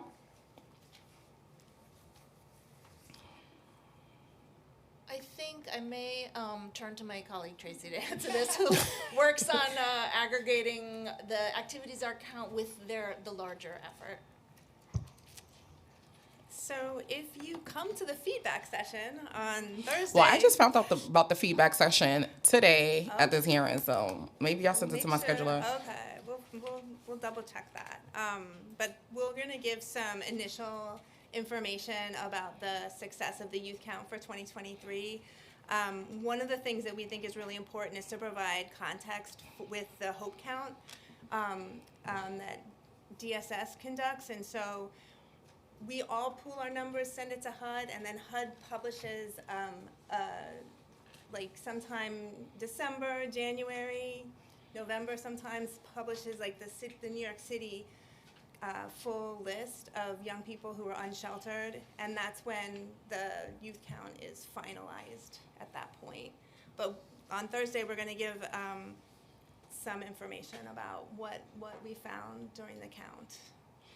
Just because I'm nosy, do we have any preview around it? Because I know there was a lot of positive energy around it, and there was a lot of just energy that people felt, and it actually was not 0 degrees outside, so people were actually able to go out. I remember I had to take my lining out my coat because it was so hot that day, and so even having that and the weather playing a part to be able to actually be out there and talk to these young people. Could you talk about any of the successes that might have happened? Yeah, we had a lot of success. Like, the city council involvement was definitely high on the list. We conducted 3,422 surveys, which is the highest amount of surveys conducted ever. Wait, what'd you say? 3,422. And it was, thanks to large part to community stakeholders like the city council, also just DYCD as one agency. Lots of involvement from our community programs.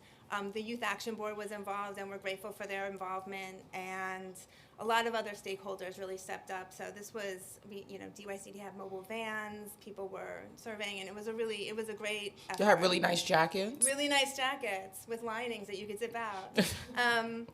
So it was a great event, and we're appreciative of the support that the city council showed. And I mean, what are some of the things that you think really, like some of the lessons learned that you didn't do in the past that you did this one, so that we can continue to like move forward? And if we had 3,000 this year, do we have a goal to like have 4,000 next year? What are some things and lessons that were learned this year? I think having involvement with people who serve, like youth serving systems and organizations, is really key. So having our Beacon programs and Compass programs and Cornerstone programs part of this whole work was really helpful. I also thought that doing outreach vans in the boroughs was really helpful, and getting a chance for people to not only count and survey young people, but actually hear about RHY services, get our palm cards, understand that these services are available. So should they or a neighbor, relative, friend need these services, they will know who to call and where to go. Great. I'm happy that we increased those numbers this year, and I look forward to us getting to 5,000 next year, because why not, right? I'm going to keep pushing the envelope. It's what I do best. So in December, DYCD came before the Committee of the Whole to discuss the delivery services of migrants. Since this time, what has the agency done to address the needs of the providers asking for support?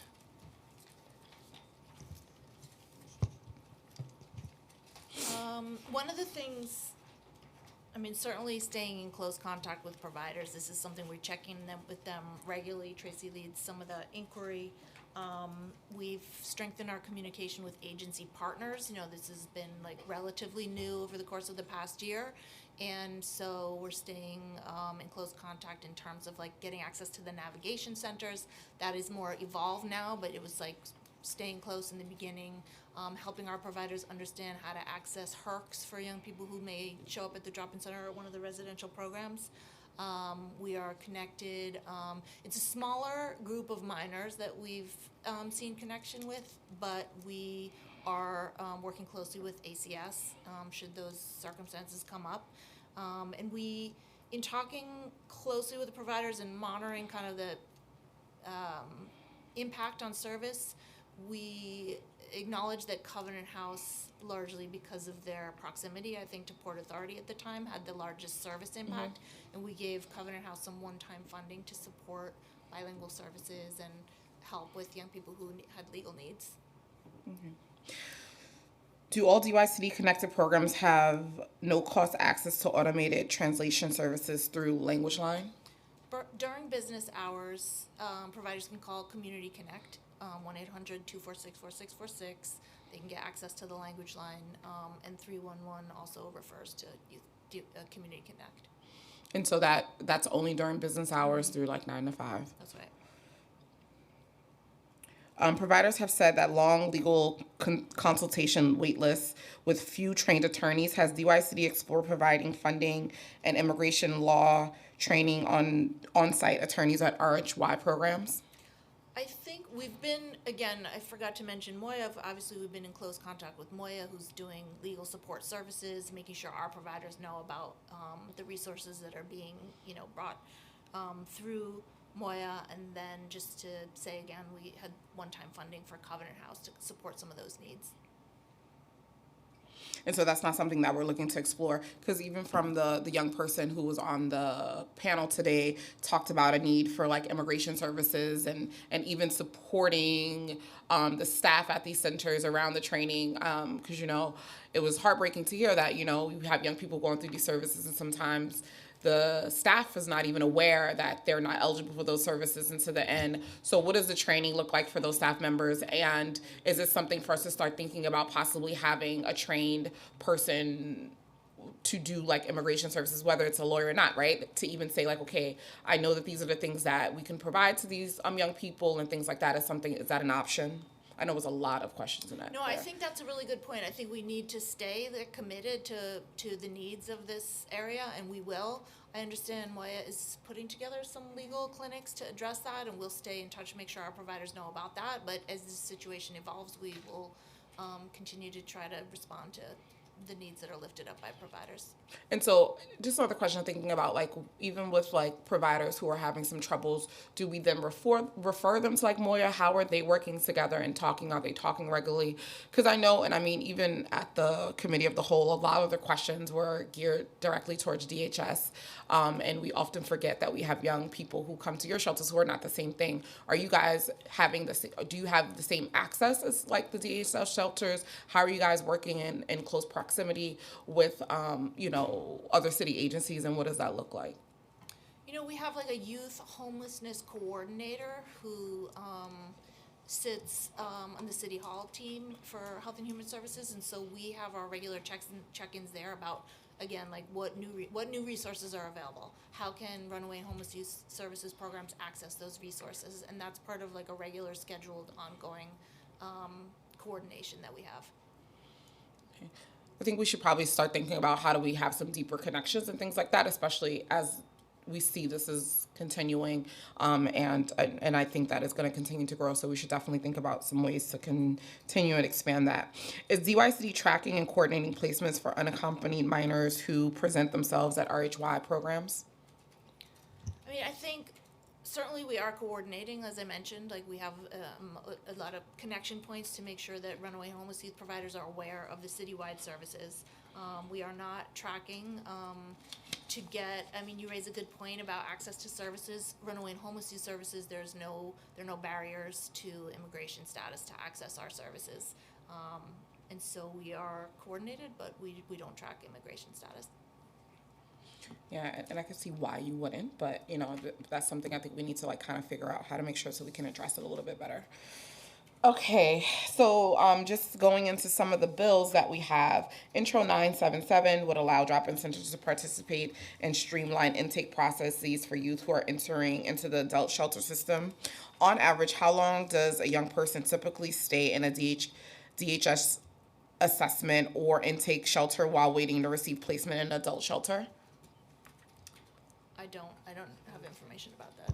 So part of the streamlined process is that they don't have to go to that assessment shelter. They can go right from DYCD's programs to a DHS bed and a youth shelter for DHS. Is that happening? Yes. What feedback has DYCD received about young people rescinding intake or assessment shelters, residing in intake or assessment shelters. Have you received any feedback from young people around that?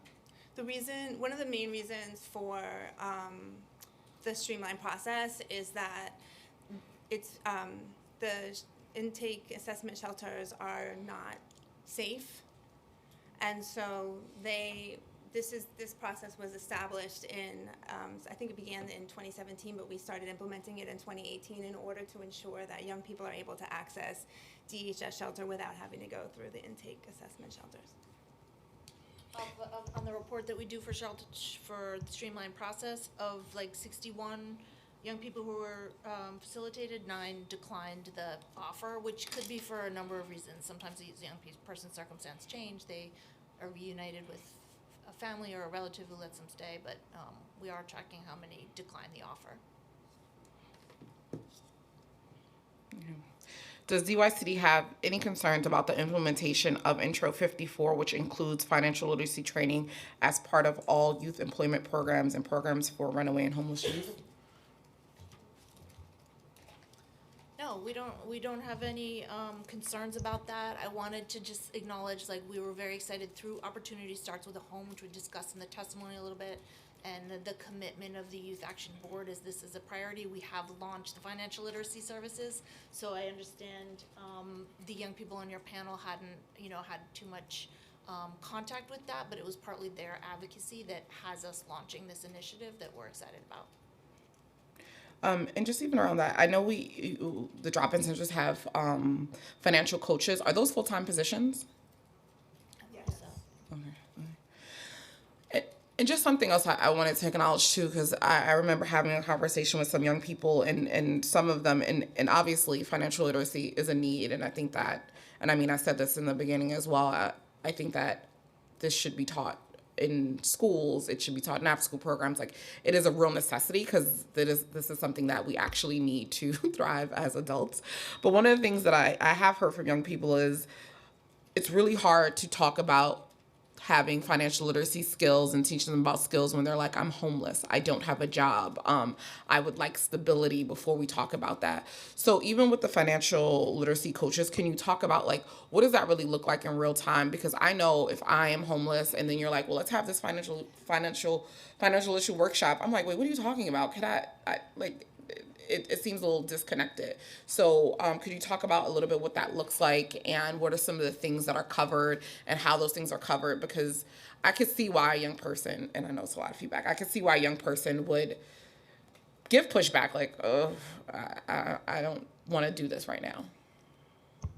Yeah, thanks for that question. We are, the main point that you just brought it up, we have to meet the young people where they're at. So some young people are interested when they're looking for their house, their new apartment. They start talking about budgeting and how to work on that, and then a group can form, and then the coach can work through this kind of ad hoc group that's formed. They also have scheduled groups around budgeting, but they make it like, what do you want to, what are your dreams, what are your goals? So it's youth development focused.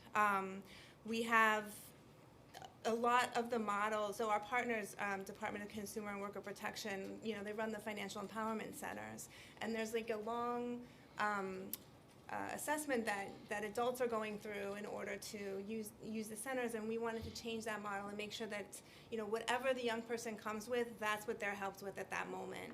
So there's the one-on-one counseling is whatever they bring, whatever questions they bring, that's the help they're going to get. And then as more and more people are part of this process, they're going to just keep tailoring it to whatever the young people need. So it's banking, credit, debt, taxes, all of the things that the Youth Action Board members mentioned. Yeah, no, I just wanted to acknowledge that because, like I said, I did have a conversation with young people, and they're like, Yeah, I want to talk about that. I'm trying to find an apartment. And so just also thinking about how are we prioritizing these conversations and in what step of the process we're doing it.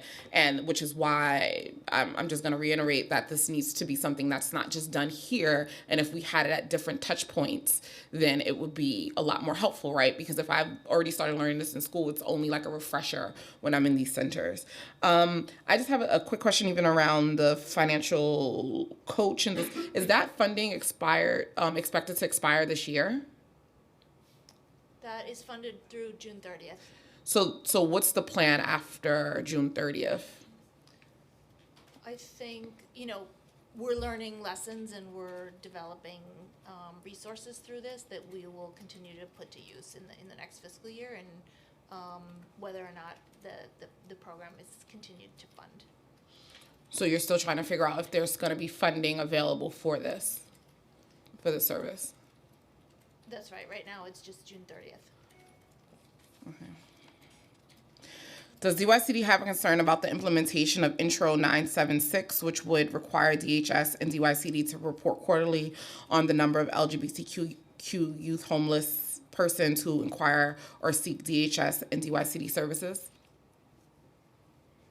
I think it's pretty consistent with like the demographics reporting that we're doing right now on the residential programs. Mhm. So we would be happy to expand that. We'd look for ways to merge that into Mhm. like similarly timed reports. Yeah. I think that would be more beneficial to the reader of it as well. So, but we have no objections to that. Okay. Thank you. At this time, I do not have any more questions. Oh, my colleague has a question. Hey, in terms of the financial coaches, I'm sorry if this is a repeat question that I missed, but how many young people have been served to date with the financial coaches that are made available? So far, we have, through the workshops, about 67 young people have been supported, and a dozen more have been supported with one-on-one financial counseling. And how does it work? Is it normally a workshop and then follow-up individual? After the workshops, the young people are asked if they want to do a one-on-one counseling session, and then they can sign up. And how are they distributed, I guess, across the sites?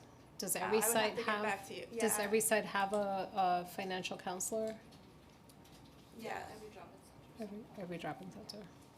And is the expectation that will be continued into at the same program level, continued into the new fiscal year? I mean, right at this point, we're funded through.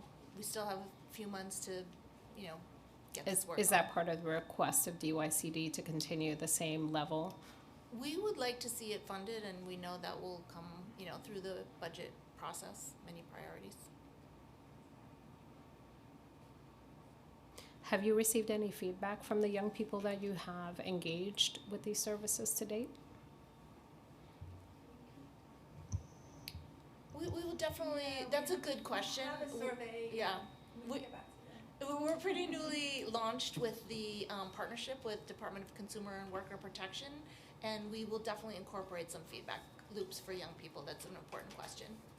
Great, thank you. And in terms of the, you noted the complaint portal was somewhere in my notes. Hotline Community Connect is where young people would submit any concerns or complaints about their experiences in any drop-in site or any DYCD program engagement.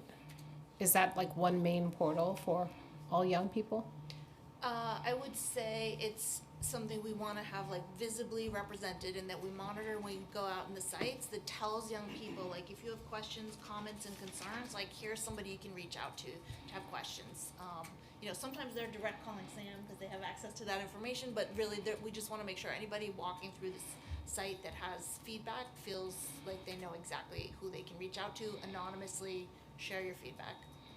So it's posted, It's posted offered at to every young site. people. And have you received, I think you said you received maybe a handful of complaints. How often is that monitored and how does that work? Well, we do a report monthly on the numbers that we collect from 311 and Community Connect. And if I could find my paper, I can give you a current numbers.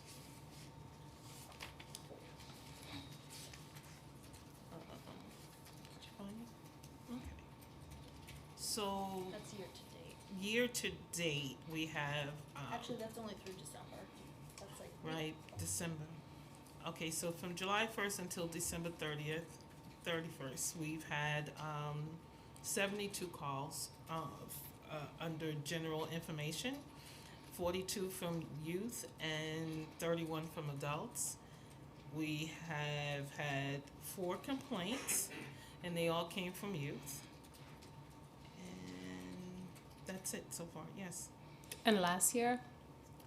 It should be underneath it, right? For FY '22, we had a total of 175 calls. 96 was directly to our Youth Connect, and 79 was transferred to our Youth Connect from 311. We had 168 questions about general RHY services and 7 complaints, all by youth. Got it. Thank you. And is this portal language accessible? Yes. Great, thank you.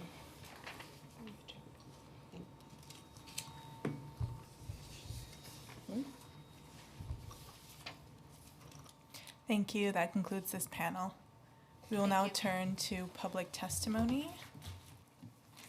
And our next panel will be Lauren Galloway, Gina Michu, Nadia Swanson, and Jamie Polovich.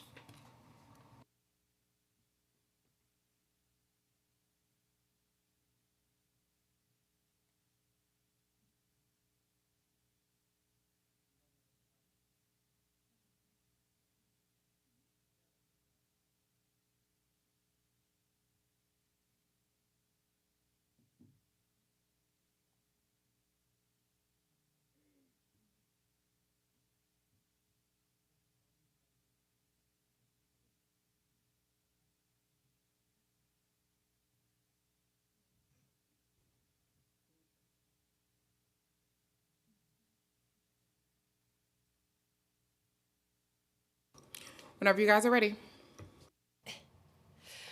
Good afternoon. My name is Lauren Galloway. Pronouns are she and they, and I'm the advocacy coordinator at the Coalition for Homeless Youth. Thank you, Chair Stevens, and the rest of the members of the Committee on Youth Services for holding today's hearing on the needs of runaway and homeless youth, as well as the Council's ongoing support for youth experiencing homelessness in NYC. We will continue to submit longer written testimony to address the needs of runaway and homeless youth. And as we've already begun to hear from the youth voices at the beginning of the hearing, the need for legislative change and administration accountability when it comes to the needs of more funding, bed accessibility, data, and youth-led care in order to receive the permanent housing that youth beyond deserve. I want to lean into the 3 pieces of legislation being addressed in today's hearing and how we can impact runaway and homeless youth along with providers that are helping to support them. As we know, if you don't have a voice and choice in their needs, then they will not be able to create sustainable futures for them here in NYC and beyond. So we're going to recommend the following for the 3 pieces of legislation, but look forward to the opportunity to work alongside the council to meet these needs. In regards to Intro 54 of 2022, we thank the Council for the commitment towards ensuring that young people and young adults have access to independent living resources, including financial literacy. While we fully support the intent of the legislation, we do have some concerns about how it'll be implemented by DYCD once it's passed. So DYCD recently funded a robust financial literacy program that's already been mentioned today at the RHY drop-in centers, but yet no funding was awarded to the RHY shelters to do the same. We also believe that the independent living programs often fall short of meeting the needs of the youth because they often are under-resourced and not developed specifically to target those needs that are intended for that population. Therefore, we recommend that the legislation amend to read the RHY programs shall provide access to at least 2 hours of financial literacy education to all program participants. This would allow the residential programs the options to host on-site programming to refer the youth to financial literacy programs. Is it okay to keep going? Yes. Thank you. happening in the drop-in centers. We also recommend that the language be added to clarify the frequency that these groups must be made available to youth during the annual reporting period. Regarding Intro 0976 of 2023, we thank the Council for the commitment to serving and making sure we hear the needs of LGBTQ plus youth, because as we know, this legislation will finally give them more opportunity to actually depict how they are being impacted and how that has effects on being unhoused.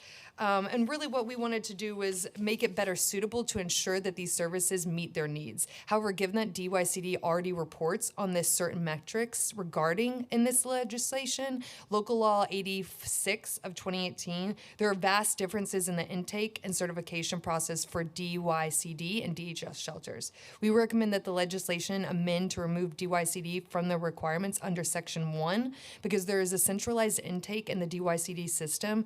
It would be it would almost be just impossible to accurately depict those numbers of the LGBTQ plus youth and seek serious services for the turned away youth for DYCD programs. And our fear would be that they would use that data from Local Law 79 to report and populate these reports, which would cause harm since we believe the Local Law 79 numbers are inadequately collected and reported.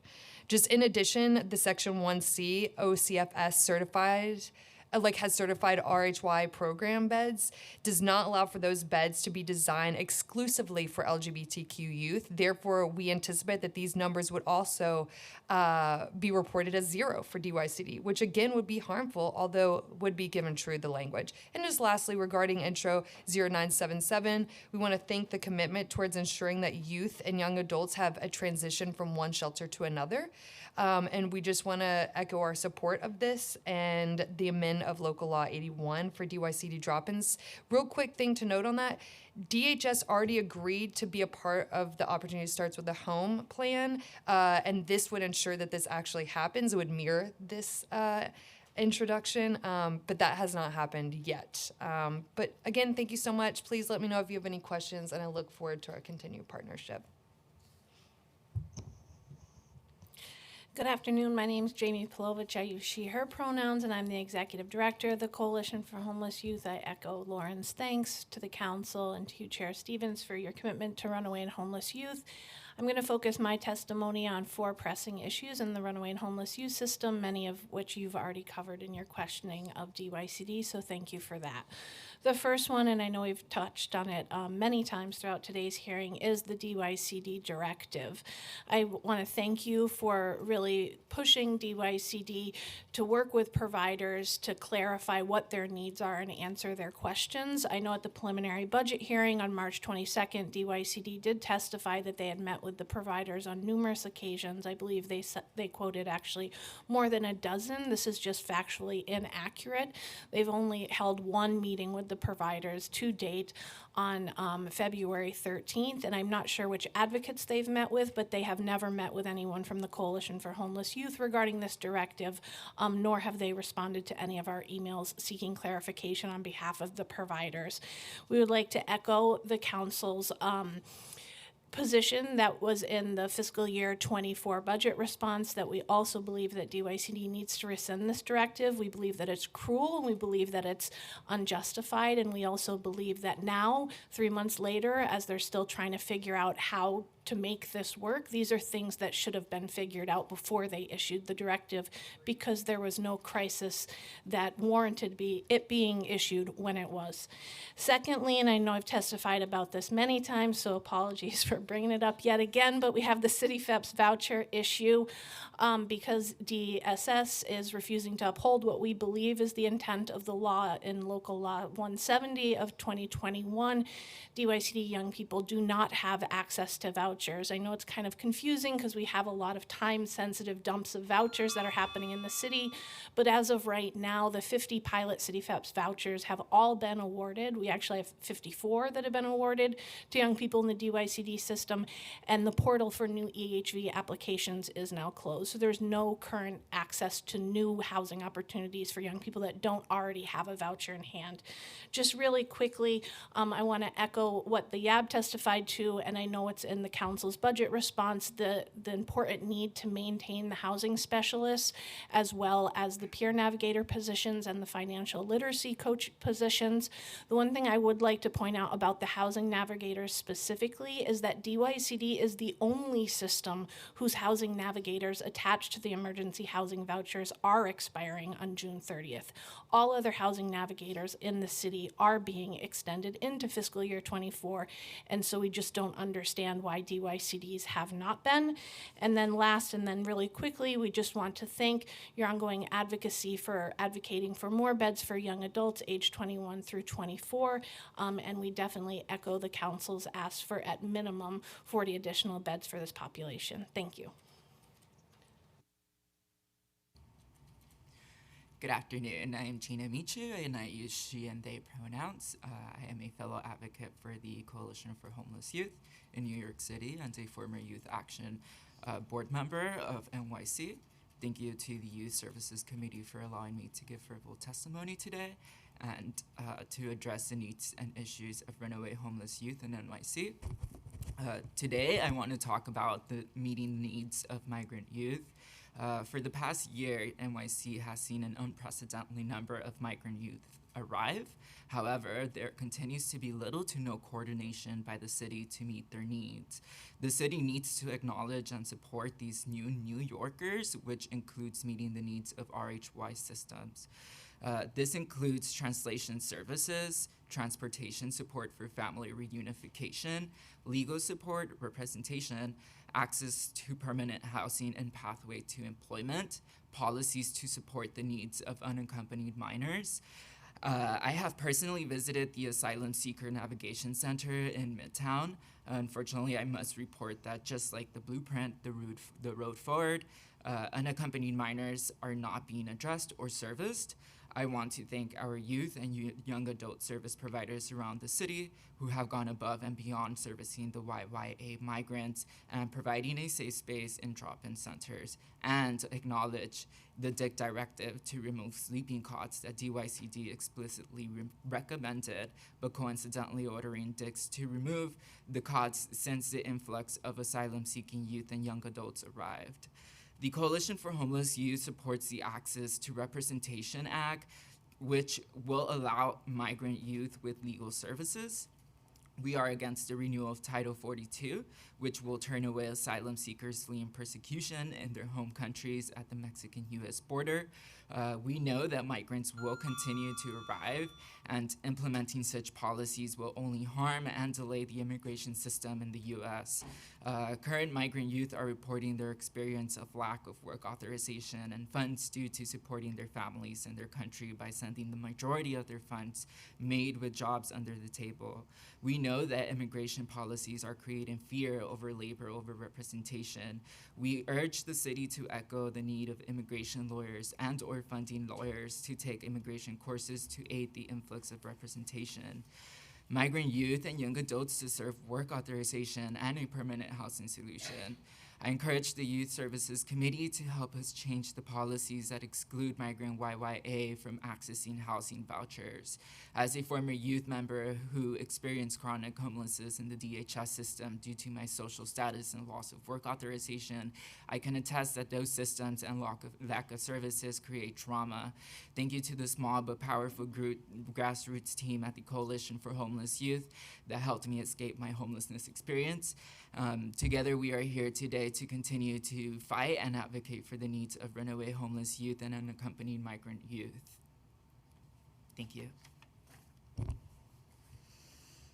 Hello, my name is Nadia Swanson. I use they, them pronouns. I'm the Director of Technical Assistance and Advocacy at the Ali Fournet Center. Thank you, Chair Stevens. Thank you to the committee for your continued advocacy and support of our youth of New York. I'm testifying in support of Intro 0976 and 0977. The needs of LGBTQ+ youth have been categorically underserved across all RHY programs in New York City. The lack of accurate data reports from DHS and DYCD have been a major contributing factor. Time after time, the numbers contradict what we all know as providers to be the reality of increased LGBTQ youth in our services.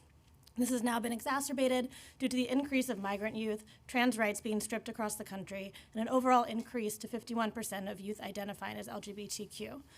All of that makes Intro 0977 equally as important.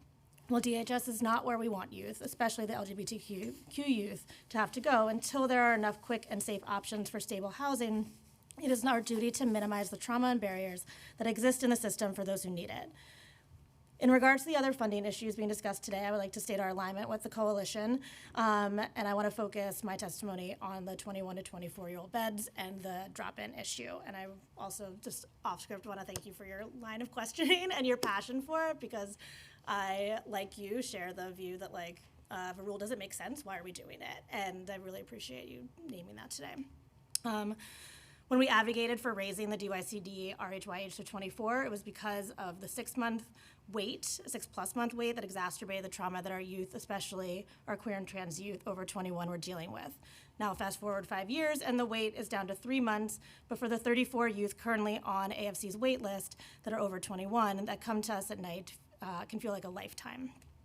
Where do you expect them to go for 3 months? How bad is their mental health supposed to get before they deserve housing? And how much trauma must they endure before they deserve housing? We don't want youth to have to rely on drop-in centers for sleeping each night, but without safe, stable housing options, they're left with no other choice. Without it, they'll be forced to seek out high-risk couch surfing, subways, and streets. For trans youth, they risk death every night. They're forced out into the streets. Ultimately, we need more youth-specific, permanent supportive housing, but until then, it is our duty to meet their immediate needs for safety. This shouldn't even be a debate. It's common sense and decency to fund safety for youth that are forced to rely on these systems. The answer to the problem is right in front of us. It is now the city's job to listen and take the obvious and appropriate action for the safety of LGBTQ+ youth and add at least 40+ more beds and drop this 24-hour directive. Thank you. I just want to say, one, thank you guys for all testifying today, and also just a special shout out to Alifone, who's been leading the charge and really standing their ground around, like, we will not do anything that does not support young people and that does not allow them to be safe. So I really want to thank them for their courage and standing in their purpose. And like I said, I will support and fight with them, because to me, it is true. I think Jamie said it, like, there was nothing that caused for this to happen. It was literally a directive out of the blue that makes no sense. So even when they cite concerns around safety, it just does not make sense. Was there an incident that happened? Like, what happened that's so unsafe? Because this is not something that just happened because of COVID, right? Because that was said, but we know that that's not the case, that this has been going on for a number of years. And here's the other thing, and I've said this to DYCD directly, the reason they're there is because there is a glitch in the system.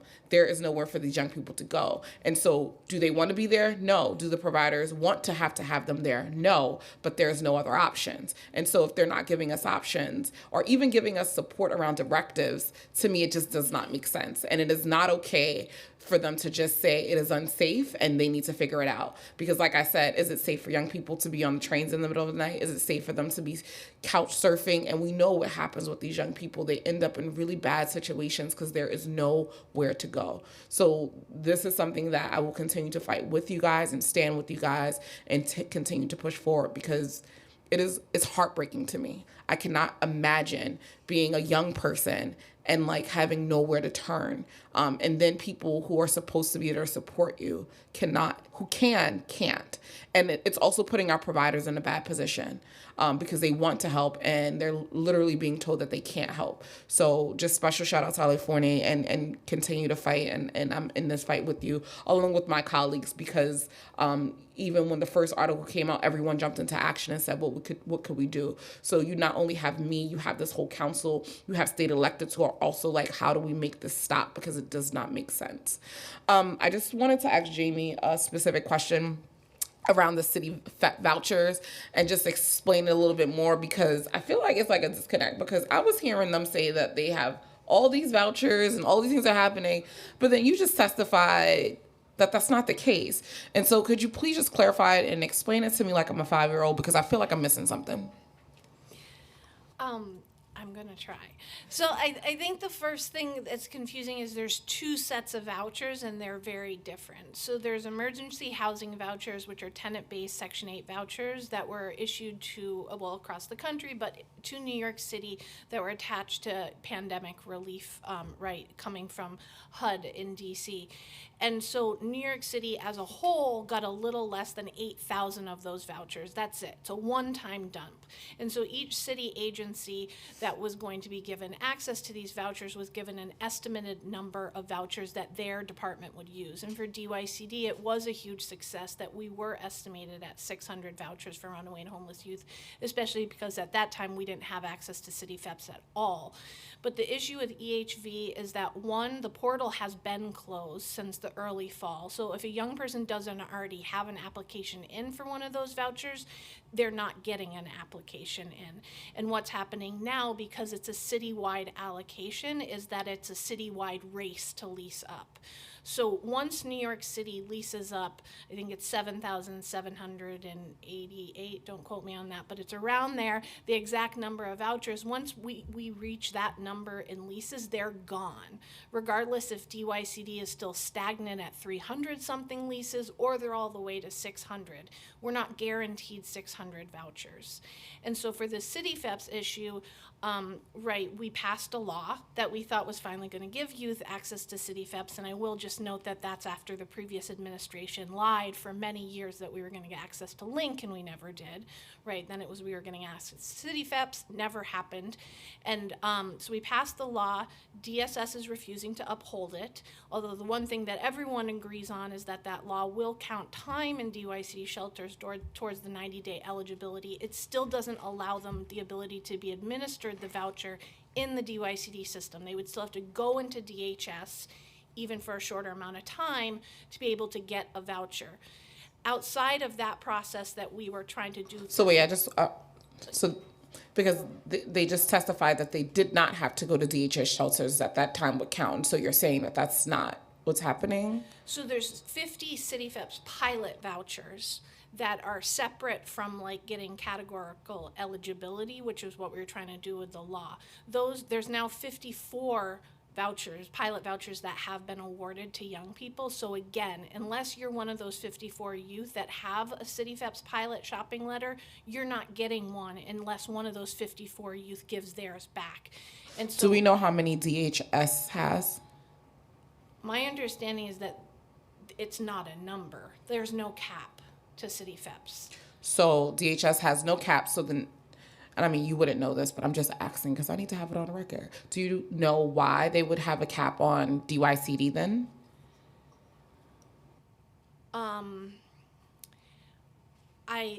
I believe that it has to do with deservingness politics and them not wanting to share resources across systems, and a historical approach in New York City where they don't count DYCD young people as homeless. Homelessness equals DHS and not someone's actual lived experience being unhoused. Thank you.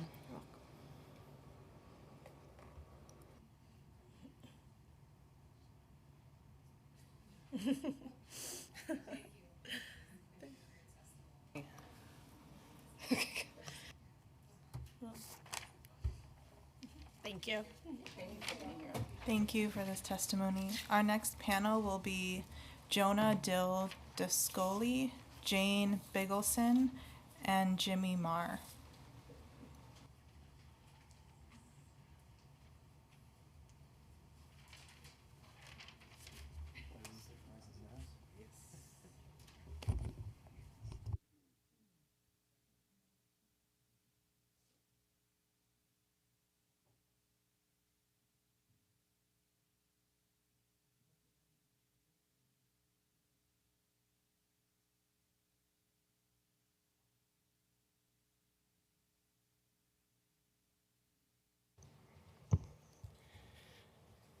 Good afternoon and thank you. My name is Jimmy Marr. My pronouns are he, him, his, and I'm Policy Director at Safe Horizon, the nation's largest nonprofit victim services organization. We help 250,000 New Yorkers each year who've experienced violence and abuse, and our Street Work project provides shelter, showers, hot meals, and so much more to homeless and street-involved young people ages 13 to 25 and helps them find safety and stability. Thank you, Chair Stevens, for holding this hearing today, as runaway and homeless youth and their needs are too often ignored and dismissed, even though they are one of our most marginalized populations. I've submitted my full testimony, but want to emphasize a few points today. So first, I would like to emphasize that we all must listen to runaway and homeless youth. When they say they need something, listen to them, trust them. They understand their safety, their needs, and their experience better than anybody else. And thank you for modeling that by allowing young people with lived experience to testify first before the administration and making the administration listen. 2, we believe that the recent 24-hour drop-in center no sleeping directive issued by DYCD is inhumane and harmful. The city is hurting runaway and homeless youth and driving more vulnerable, unhoused young people out onto the street overnight. And this also gets in the way of our ability to build trusting relationships with them. So DYCD must rescind this directive. 3, the city must make youth categorically eligible for City FEPS vouchers and grant runaway and homeless youth equal access to housing resources. We are pleading for the city to stop discriminating against RHY and help them now. 4, the city must maintain funding for vital positions in the runaway and homeless youth system, increase the number of shelter beds for RHY to meet the demand, increase access to long-term stable housing, create mental health shelters dedicated to RHY, and meet the needs of migrant young people, especially unaccompanied minors. Lastly, Safe Horizon offers the following feedback on the proposed legislation. We support Intro 54, but we are concerned that as it stands, it can lead to unfunded mandates on DYCD programs that don't currently receive funding for financial literacy programming and training. We recommend funding be provided to RHY residential programs to mirror the financial literacy programming being funded at the drop-ins. We support Intro 976, especially because DHS does not currently track this data. DHS is notoriously unsafe for LGBTQ plus folks, and not tracking data on the number of LGBTQ plus folks in the DHS system allows for DHS to ignore this population and their needs and to discriminate against them. And lastly, we support Intro 977 as we believe that it would be best practice for our staff that already know young people to assist with the intake and assessment process to access DHS shelter. Thank you. Hello, thank you very much. My name is Jonah Dildascoli. I'm use he, him pronouns. I'm actually the financial empowerment coach at Safe Horizons Street Work. We didn't plan this, otherwise we would have dressed in the same shirts. I just wanted to speak briefly to the need for financial literacy at the drop-in centers, and as you said, across all of training for all youth and people of all ages. We have seen a growing gap between those who understand the system and those who do not, i.e. see COVID 2020 and how that wealth disparity continues to grow by those who have and those who do not have. And those most heavily affected by this disparity are heavily weighted in the BIPOC and now low-income communities. It is an extremely important part of the long-term housing initiatives that we're putting in place in this committee and also as part of Safe Horizon to help access and retain once the youth have access and retain this housing, we need to make sure that they understand their financial, how to use their finances in order to retain that housing in the long term. Understanding the basics of banking, taxes, credit, et cetera, are important as they make sure that the young people not make mistakes now that will affect their future selves simply through their lack of access to that literacy and that understanding. So obviously I highly support this, not just for my own job, but also for the fact that I think that this is an extremely important piece of the long-term legislation. Not to mention that, just to put it out there, Tennessee just passed it statewide, and if we're not better than Tennessee, I don't know who is. So I'm just gonna throw that out there for y'all. Very good point. Hello, my name is Jane Biggleson. I'm the VP of Advocacy at Covenant House, New York. My pronouns are she, her. Thank you not only for the opportunity to testify, but you're just amazing advocacy, the entire committee. I want to talk a little bit about the migrant crisis. There's been a lot of public discussion about it in general, but little to no attention has been paid to the plight of young adult migrants between the ages of 18 to 24 who have unique developmental needs.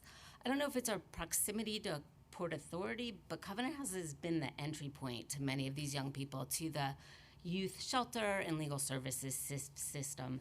I think the last time we testified at a city council hearing, our numbers of newcomer youth have doubled. We are now up to 125. Just for context, in previous years, we had less than 10 undocumented youth. And now that some of these young people have been here with us for 6 to 12 months, we have to look at long-term planning, which continues to be immigration, but also housing.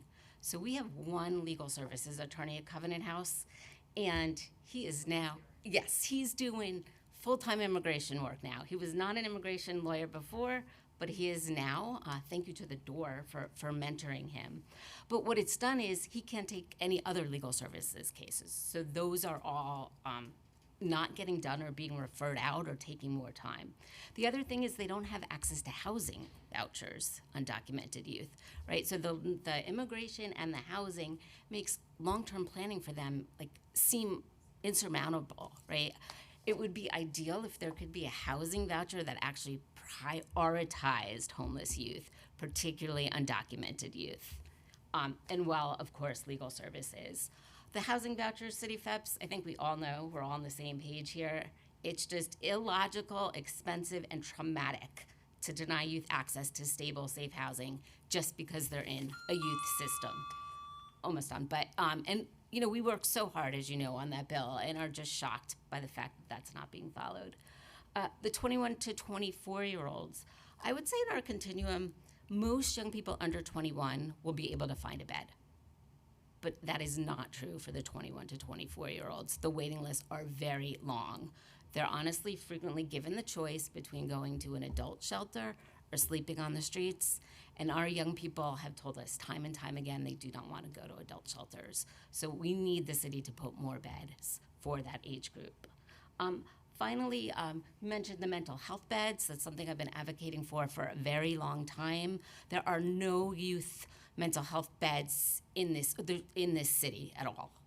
And what that means is there are young people whose needs we just can't handle, right? We've got 12 social workers on site.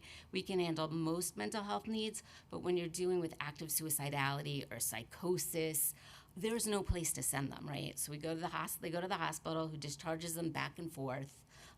We keep them because there's no safe place to send them, but we can't meet that level of needs. Other cities have dedicated youth mental health beds. Finally, the last point, the DYC, the city contracts. They're short of the true cross of running beds, and who suffers for that? The young people and our frontline staff. I mean, I'll end with the fact that our staff shows up every day, despite the fact that they have emotionally draining jobs. They were there every day during the pandemic. You know, they end up with stagnant and low wages that are so far below their heroic work. And that hurts our young people, right? Because then their staff leaves and low retention hurts our young people. Thank you. Well, thank you all for being here today, and thank you for your testimony. I just have a couple of questions because I'm happy that Covenant House is here, because as you heard, they talked about this one-time funding that they gave you guys because you've been leading this work. Can you talk about what that funding actually has been able to do, and do you believe that this funding will be continued, since you're saying that your numbers have this is not even doubled, this is like... Yeah.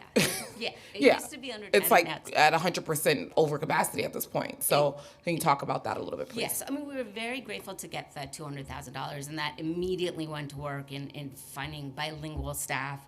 We do now have an illegal assistant that started last week, which, I mean, for this one lawyer was running around. I am aware. He was at the last hearing, and he has to get some type of trophy because exactly what he's doing is heroic. He is literally a hero for these young people at this moment. For sure, he goes to on weekends. He's going 24/7. He's working, and it's breaking our hearts. But the assistant that DYC did money is going to that, and that's extremely helpful. That will give David his first break in this entire crisis. But as far as I know, it's one-time funding. So this legal assistant is temporary. These legal cases are going to take years. Mm-hmm. So the one-time funding doesn't work for us. So I think it's really important. I mean, I run the legal department. It's basically David and I. We were told we have the money till the end of this year. Okay. So I think that's the problem. If we could just get him full-time help, but then again, that's just us, right? The door. Mm-hmm. I mean, they've got a waiting list of over 700 people. That's the last time I checked, right? I'm going to advocate for another agency here because they need... Because it's a system. Because we should be talking about how are we helping each other. Because if they're not coming to you, they're going to go there. And if they're not going there, they're going to go to another one. So that's all that's happening. Exactly. So, we need a legal assistant. They need more lawyers, right? City Bar Justice Center is helping us, which is... what's so nice was to see this, us all work together. It was really nice. The door trained David, the City Bar Justice Center is helping us, we're all working together, and that's pretty amazing. But I'm going to push back because the thing is we should be working together, and I'm all about that. However, we need to make sure that, because I say this all the time for the nonprofits, because we are doing this work because we love it and we love these young people, we often shortchange ourselves for pushing back and like saying like this is unacceptable. And so for me, yes, we should be working together and we should be collaborating and cross training and all those things, but that shouldn't be at the expense of the work that we're doing. Yes. And so that's my issue, right? Like if we need these services, the city should be providing support in order for us to provide them. And so we have to do better at that. And so like, yes. Absolutely. I mean, seriously, I'm not kidding, 24/7, David. I've told him a few times, like, you don't have to take every case. But then I go into his office and the kids are talking about how they like went through the jungle and saw dead bodies. Like, how do you not take that case? Yeah. And for him to only be doing immigration law now, what about our name changes? What about any of our other legal cases? So we need help.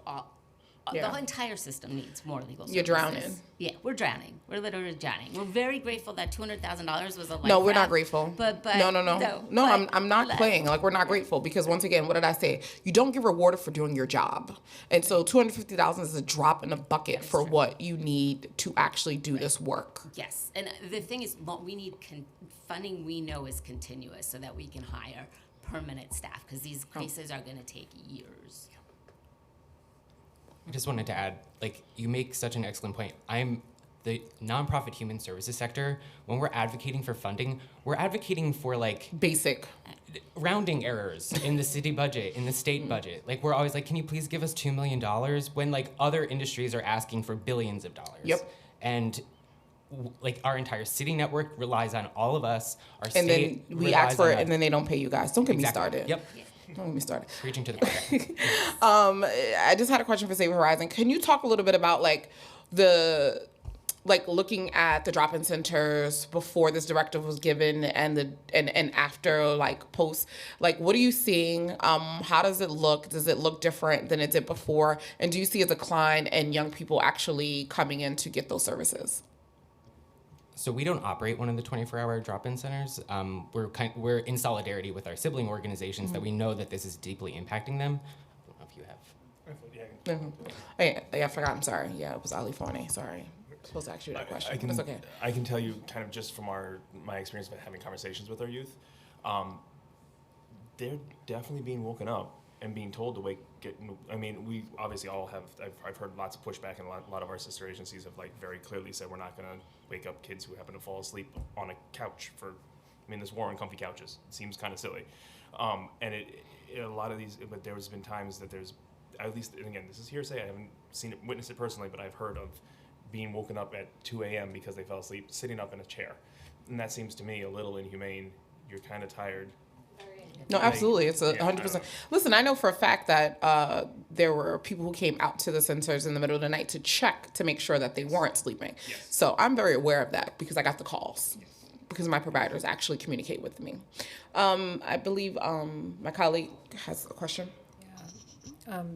Thank you so much for all the work that you do for our city, and can't underscore the chair's comments enough. $200,000 is like a nickel on $106 billion city budget. It is absurd. In 1 year. In 1 year. It is absurd that resources are an issue. I just wanted to clarify is this funding that was done through a special initiative, or was it just to understand, and was it specifically for legal services for migrant youth? Specifically for the migrant crisis. We called and said we were drowning, and they responded with the $200,000. Got it. And the 700 waiting list that you noted for the door, is that for legal services as well, or is that for something else? It is for legal services. Because we used to refer our immigration cases to the door, right, since David's Sure. not immigration cases, but we can't put them on that size waiting list because you only have a year to claim asylum, and you have to get your SIGIS applications before you hit 21, so we can't put them on a 700-person. I just have a question. So are you guys like working with Moya or the Hercs to kind of help expedite that? Do you guys like have a contact person to connect some of that work, or is it just like, hey guys, y'all figure it out? Yeah, we're doing that on our own with the City Bar Justice Center, but we are not working directly with Moya on that. They can't. Yeah, Moya's underwater. Well, they can't. Everybody's underwater with legal service provision at this point across the board, not only for the migrant crisis, but in my district, we can't get enough lawyers just to support the menagerie of like complications that city bureaucracy does with people's lives. May I add something just briefly to what she Yeah, said as well? please. And I think this is speaking to what the youth, or at first we're speaking to, is just from the financial side of things. One of the other big issues is that you're on a year waiting list to potentially get your asylum. You're not allowed to work during that year. They get an ITIN that says, yeah, you can be here, but you can't work. What are you supposed to do? We want them to be coming into, bring us our tired, huddled masses yearning to be free. I believe somebody wrote that somewhere on an important piece of something, and what would you do? What are they supposed to do for the next year and a half of their lives where they're waiting around for somebody for this thing? And it's not their fault there's a 700-person waiting list. It's not their fault that there's this big struggle and we backlogged the immigration system. How are we supposed to be supporting them financially? I sit down and do I'm like, yeah, you want to sit down and do a budget, to your point? And they're like, I'm like, it's like, what are you talking about? My budget is please don't drown right now. And by the way, this is slightly better than what happened to me previously. I think that's a really important point, that we're like also keeping them from being able to be productive members of society, which they want to do. Every one of them has come to me and said, I want a job, I want to work, I want to be part of this country. And I'm like, No, thank you for that. And I wanted to circle back to the mental health service provision. I'm utterly flabbergasted and disgusted that we don't have mental health beds in the city for young people. I can't explain it. It's talk about a continuance of cruel and unusual punishment in our society, which is supposed to be a civil society at that. Talk to me a little bit more about what you're seeing on the ground. This has been something we've been saying for, I think, years now. But what will happen is, because I sat in many case reviews, there's always one or two youth that just their service needs due to schizophrenia, psychosis, suicidality, that takes up all of the staff's time, right? And we had a psychiatrist on staff. But it still wasn't enough. They needed 24/7 mental health care. So we would beg the hospital to take them. That would take them 24 hours. Not that the hospital is even the right place, but at least, right, they can keep them safe for a period of time. But they would always send them back in 24 hours. And we'd sit there and say, we are not the right place for them. But then we're like, but we can't find anywhere else, so we're better than somewhere else. So we would keep them, but it does a disservice to them because we're not meeting their needs. And it also does a disservice to the other young people because, our staff is all, working with them when they're having, hallucinations in the middle of the cafeteria. And, maybe something for another point, too. When you call the police, when you call 911, you get 20 police showing up.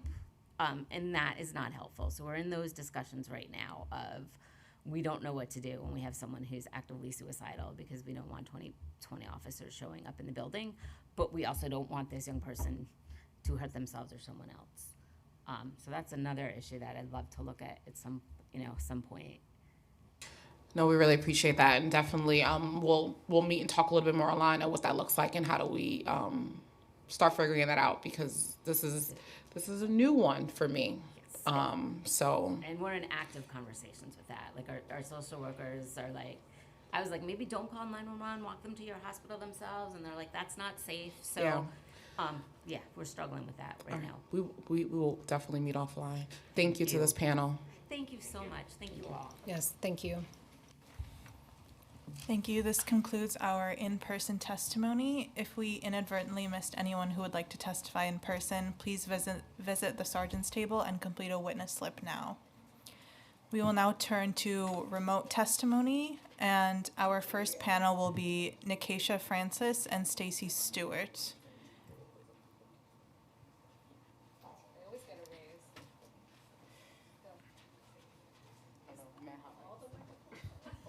You may begin.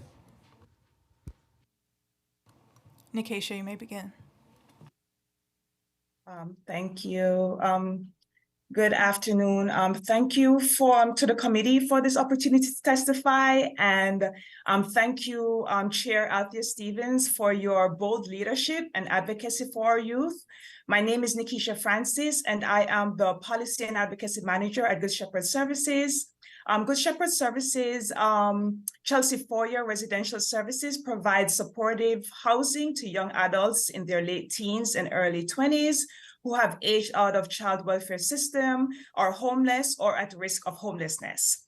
As a runaway homeless youth provider, Good Shepherd Service supports the Coalition for Homeless Youth priorities, and specifically, I will highlight the need for the youth to access City FEPS vouchers and for the city to maintain funding for housing specialists. In 2021, CHY providers and youth advocates helped pass legislation that we believed would finally give homeless youth in the Department of Youth and Community Development, runaway and homeless youth system, and as well as youth exiting foster care access to city FEPS vouchers without forcing them to enter the DHS system first. Unfortunately, this is not interpretation of the law that is being upheld by DSS. After the DYCD and ACS City FEPS pilot vouchers and one-time allocations of emergency housing vouchers are exhausted, youth will be forced to enter DHS shelters before they can get vouchers. Youth experiencing homelessness in the DYCD funding runaway homeless youth programs, as well as youth transitioning out of ACS care, must be made categorically eligible for City FEPS vouchers without having first to enter the Department of Homeless shelter system. This is a critical investment and will support the administration's initiatives to eradicate homelessness, to prevent people from entering DHS shelters unnecessarily, and to make access to vouchers easier. The city should maintain funding for the housing specialists at the DYCD funded drop-in centers that are temporarily funded through the Federal Emergency Housing Voucher funding, which are set to expire at the end of the fiscal year, June 2023.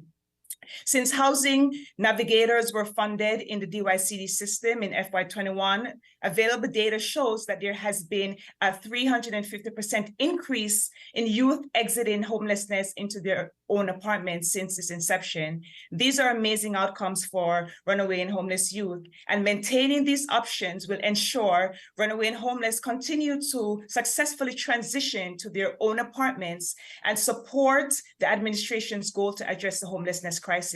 Similarly, in response to the priorities set forth in Opportunity Starts with a Home, New York City plan to prevent and end homelessness, funding was allocated for 16 full-time peer navigator positions across the DYCD funded drop-in centers in FY23. These critical positions provide peer-to-peer support for some of the most vulnerable youth and young adults. If this funding is not maintained, youth with lived experience will lose their jobs, and countless other youth will miss out on the benefits of peer-on-peer support. We're also calling for more beds for homeless youth and also better coordination by the city to meet the needs of migrant youth. Thank you.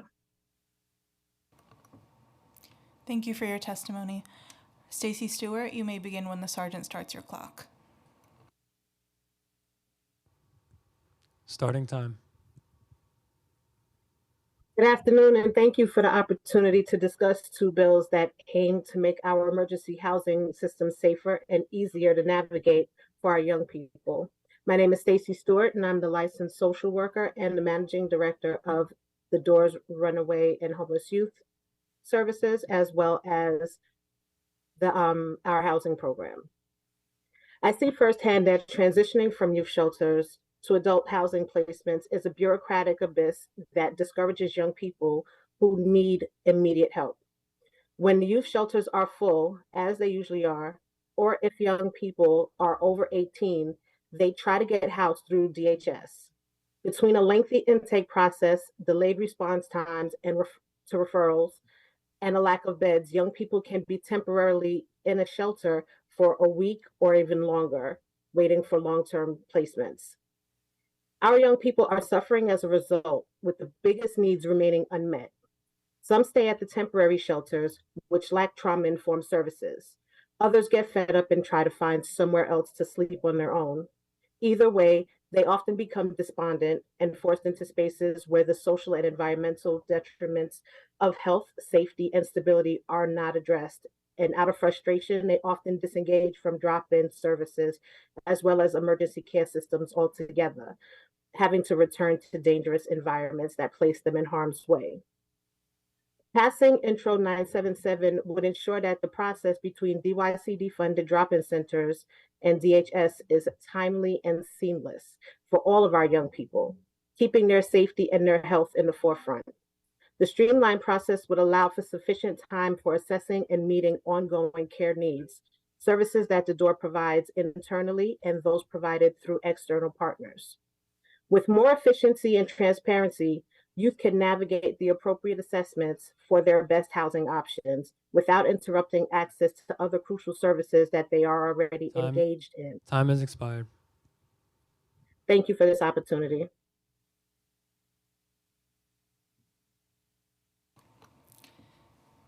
Thank you for your testimony.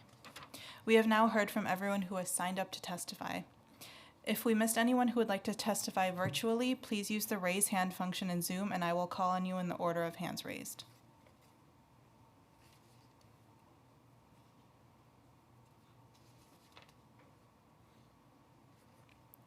Seeing no one else, I would like to note that written testimony, which will be reviewed in full by committee staff, may be submitted to the record up to 72 hours after the close of this hearing by emailing it to testimony@council.nyc.gov. And I will turn it back to the chair for closing statements. I want to thank all the providers and young people who testified today. And I just want to reiterate that we have to make sure that when we are thinking about policies and issues that we have to put young people first. Even in today's hearing, there were new things that I found out that we need to be advocating for and pushing to make sure that we get, like these mental health beds, these not understanding why DHS does not have limits, but DYCD does. All those things do not make sense. I am very much a person who believes that if things do not make sense, we need to change it and fix it. And so I'm here to stand with the providers and the young people to ensure that equity is seen and that they are being heard. So thank you all who came here today. Thank you for DYCD for testifying and your hard work, because we often know that the work that you do is not easy either, but you often just have to implement it. So thank you, everyone. And this hearing is adjourned.